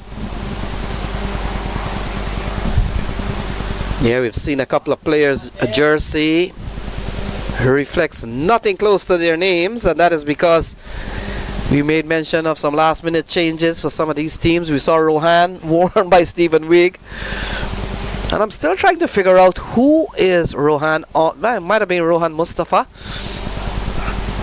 but Albert is a head scratcher.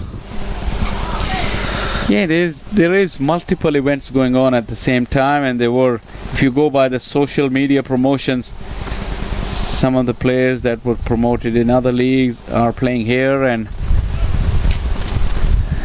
that can only be good for cricket though generally, but this is the premier event, so most of the big stars from USA circuit, they're featuring here. Corner dry, goes into the offside. Easy catch in the end, well judged, and another wicket falls. Sharad Lamba with a catch. Kone Dry tried to give the punishment that he took from Asif Mahmood, but couldn't do so. And well judged by Sharad Lamba. Got into position and a safe pair of hand. Kone Dry walks back. Third wicket for Asif Mahmood, and it's 28 for 6.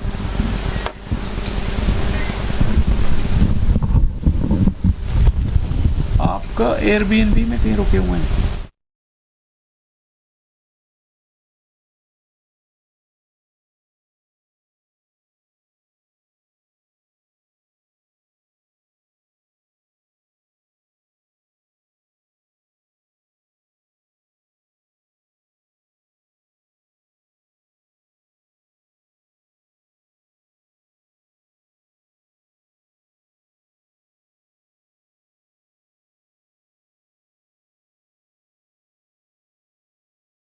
If Mahmood has picked up his third wicket now, Shah Faisal 3 for 28. 3 for 23, sorry. And final ball coming up. Pirate Car has come out with Heath Richards, and the writing is on the wall. Asif Mahmood could be in the running for the MVP if they go far enough in the tournament. He's got wickets, he's got runs today. Umpire Sandeep had to glance at his partner, Umpire Gilani, and then called it a wide and one for the over as well. So the umpires have come out in full force. This is the elite squad under the watchful eyes of Peter Nero out of the West Indies. Big tick onto the pad. This will complete over number 18. So 18 gone. It's 130 for 6.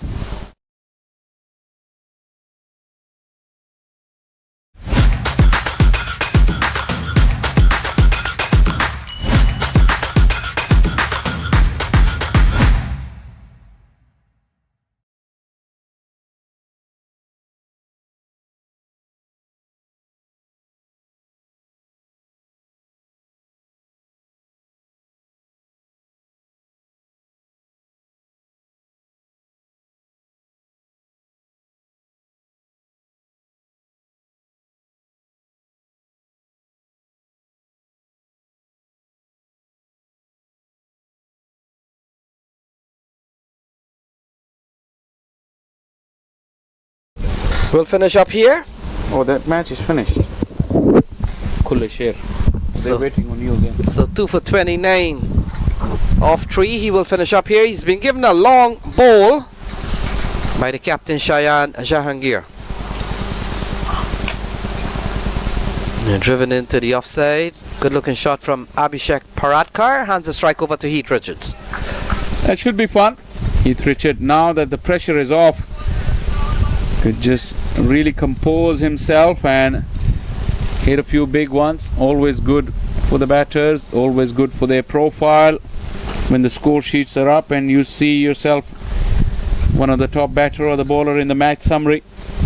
It only features top 2 or 3 with both with bat and ball. So Heath Richards could see that as an opportunity.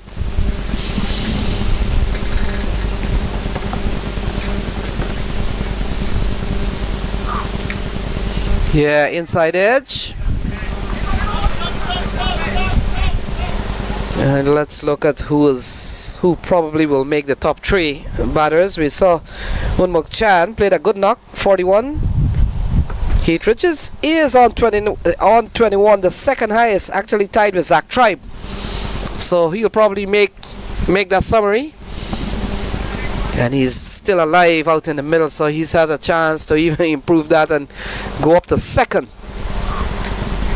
Edged, it doesn't matter how they come, gone away for 4. Yeah, important runs as far as the Stallion X are concerned, because they may be locked in a battle of a run rate, the net run rates. So whilst the game is in the bag, they want the margin to be as big as possible. Paratkar inflicting some pain on the bowler.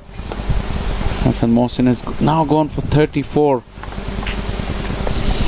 Runs have come off of his bowling.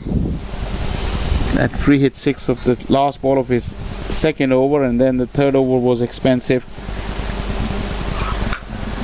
Massive strike again from Abhishek Paratkar, up the hill and gone for 6. Wow, what a strike.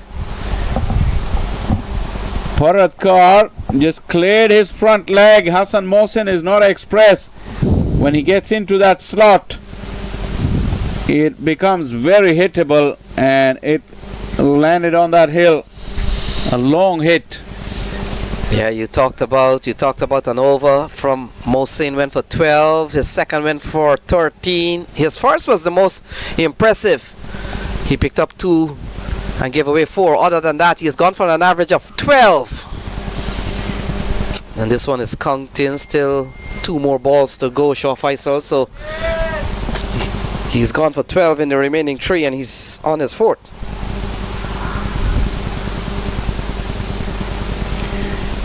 Well, that result has come through at Field 1. The Kingsmen, after a loss here earlier in the day, bounced back and defeated Kulashir,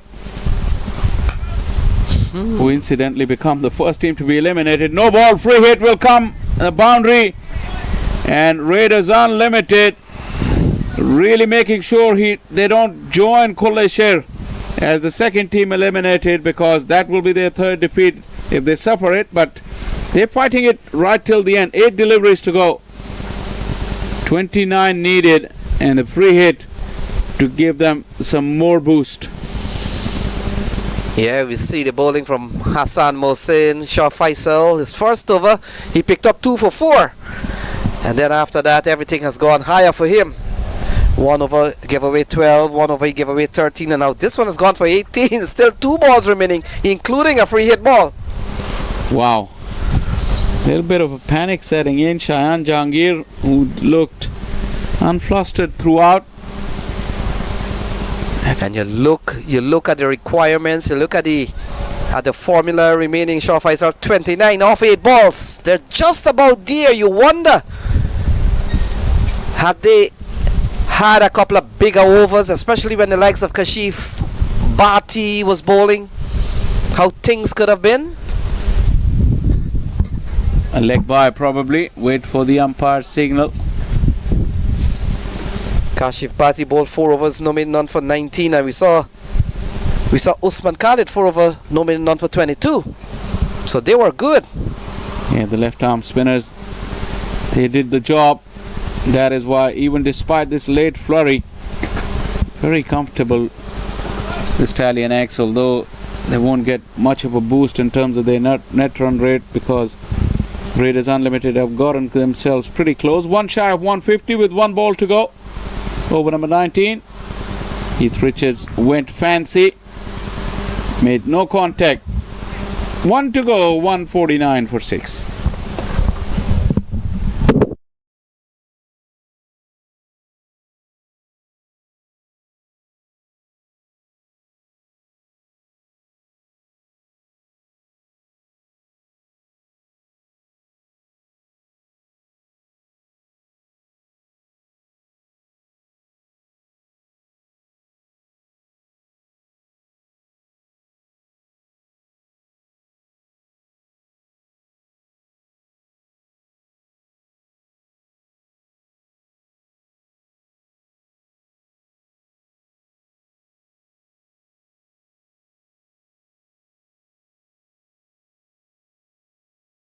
It's 149 for 6. The possibility, Shaw Faisal, 28 to win from the last 6.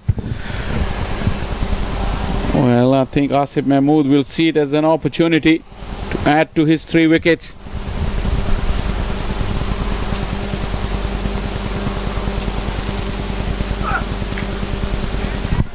Has it gone far enough? It's gone high, but taken. 4 wickets and a little jig from Asif Mahmood. He's showing off his moves and collects his 4th wicket. Paratkar goes. Yeah, no fault at all in Paratkar, trying to go big. We're into the last over. They needed 28. And picked it up well. Couldn't find the distance. And Isan Adil, who's been lurking around as one of the substitute, takes a swirling catch. Well judged. And look at that. Celebration of the day from Asif Mahmood. He's picked up 4. कौन से club जा रहे हैं भाई भाई साहब आप Houston में सेटल्ड हैं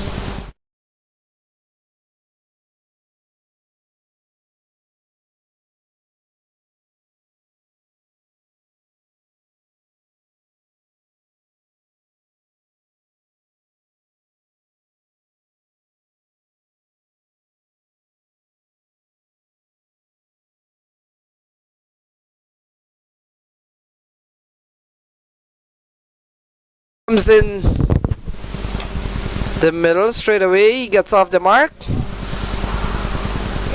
and hands a strike over to Heath Richards with 21 to his name. Even 4 6s won't do it for the Raiders Unlimited. Impressive 4 wickets from Asif to go with his batting.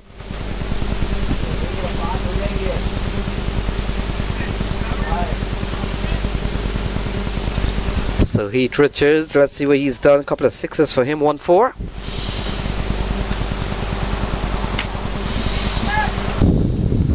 Choked into the onside. And hands a strike over back to Noshtash Kenjige. So Shaw Faisal, Raiders Unlimited. It looks like they'll lose their 3rd game. In fact, they'll lose all their games. And that will set up maybe that division for Atlanta Fire and Seattle Thunderbolts and even Stallions X with a chance to advance. Inner trend rate may come into play, although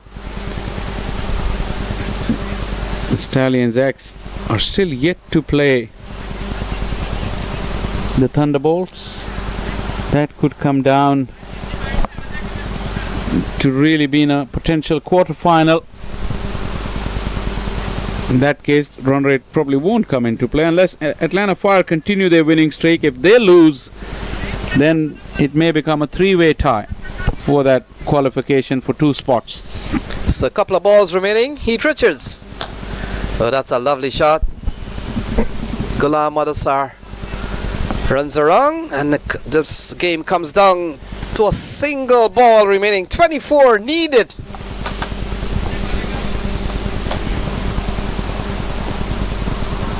And it will be a 2nd victory here for the Stallions X. And they've only lost 1. And here we go into the onside and the game comes to an end. And I'm not too sure. Well, it's a dot ball. Heath Richards didn't bother to go to the other end. So that's not a single at all. And Shaw Faisal, it comes to an end. And Stallion X, they win by 23. Yeah, in the end, a good game of cricket. You saw the pitch and the way it exploded in the morning game. You would have thought you'd see a low-scoring game. But 172 played 153. Came close.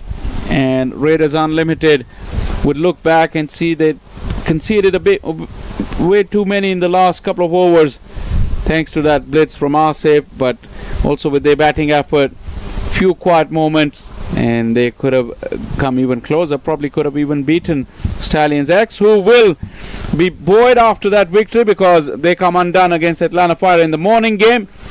So they're taking a victory home today as well to go with a victory on the first day, with 1 game to play for all the teams tomorrow. There is still plenty to play for in terms of qualification. I think Raiders Unlimited are also eliminated from this group, along with the Kuleshare from Group B.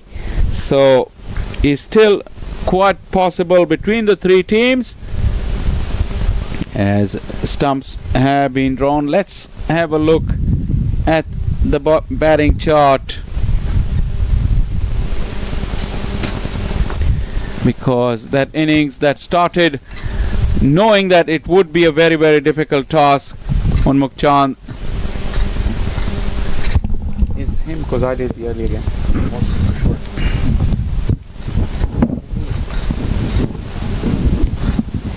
Hassan Mosin. You don't give it to 4 wickets, and those runs proved crucial.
Enjoyable day of cricket. There is a game still going on.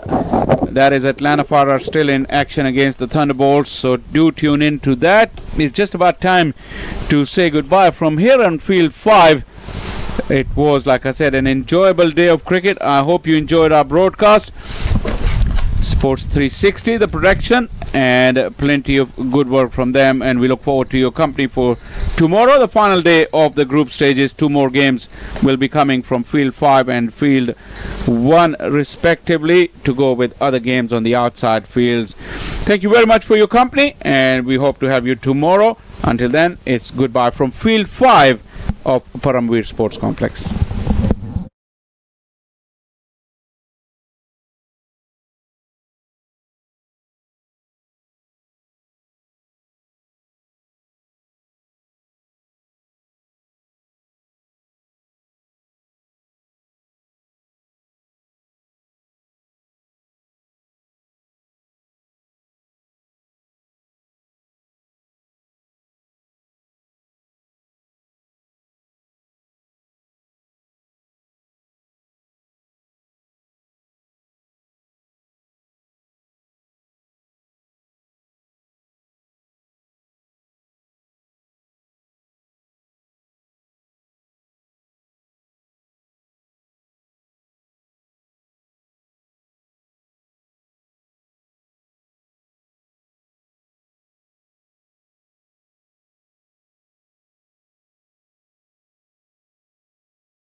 Atlanta Fire, star-studded Atlanta Fire, one of the favorites.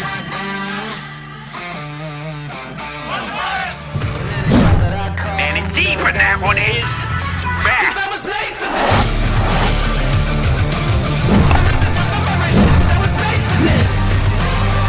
Oh, this one is lobbed into the onside, a slow, short ball.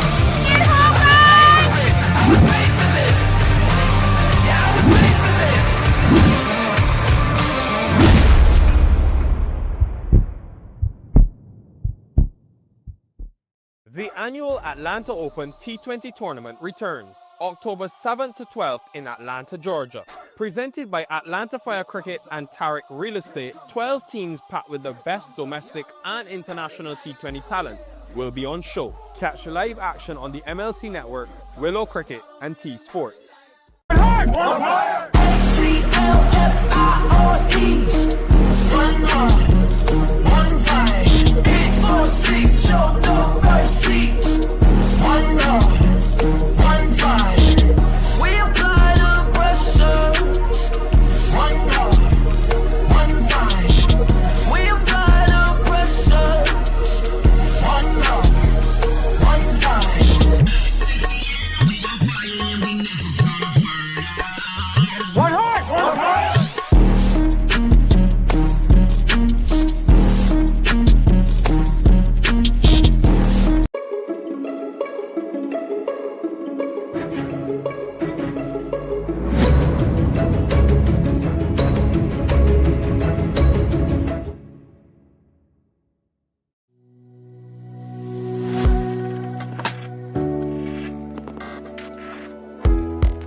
Atlanta Fire, star-studded Atlanta Fire, one of the favorites.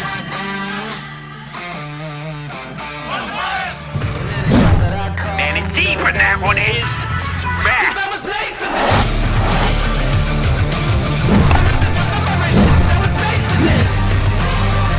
Oh, this one is lobbed into the onside, a slow, short ball.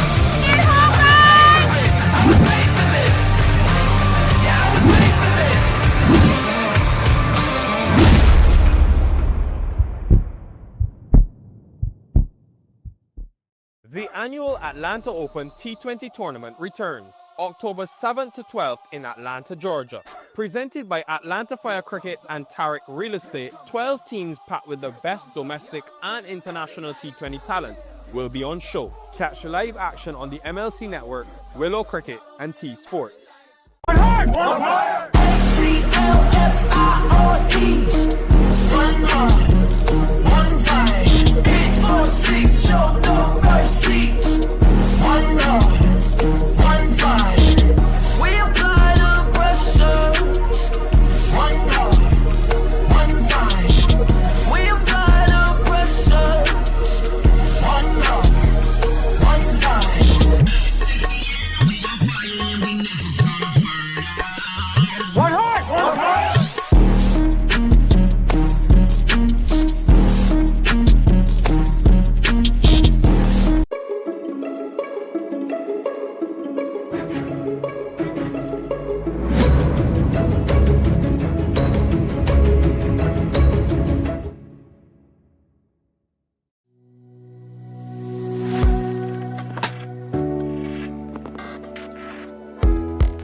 Atlanta Fire, star-studded Atlanta Fire, one of the favorites.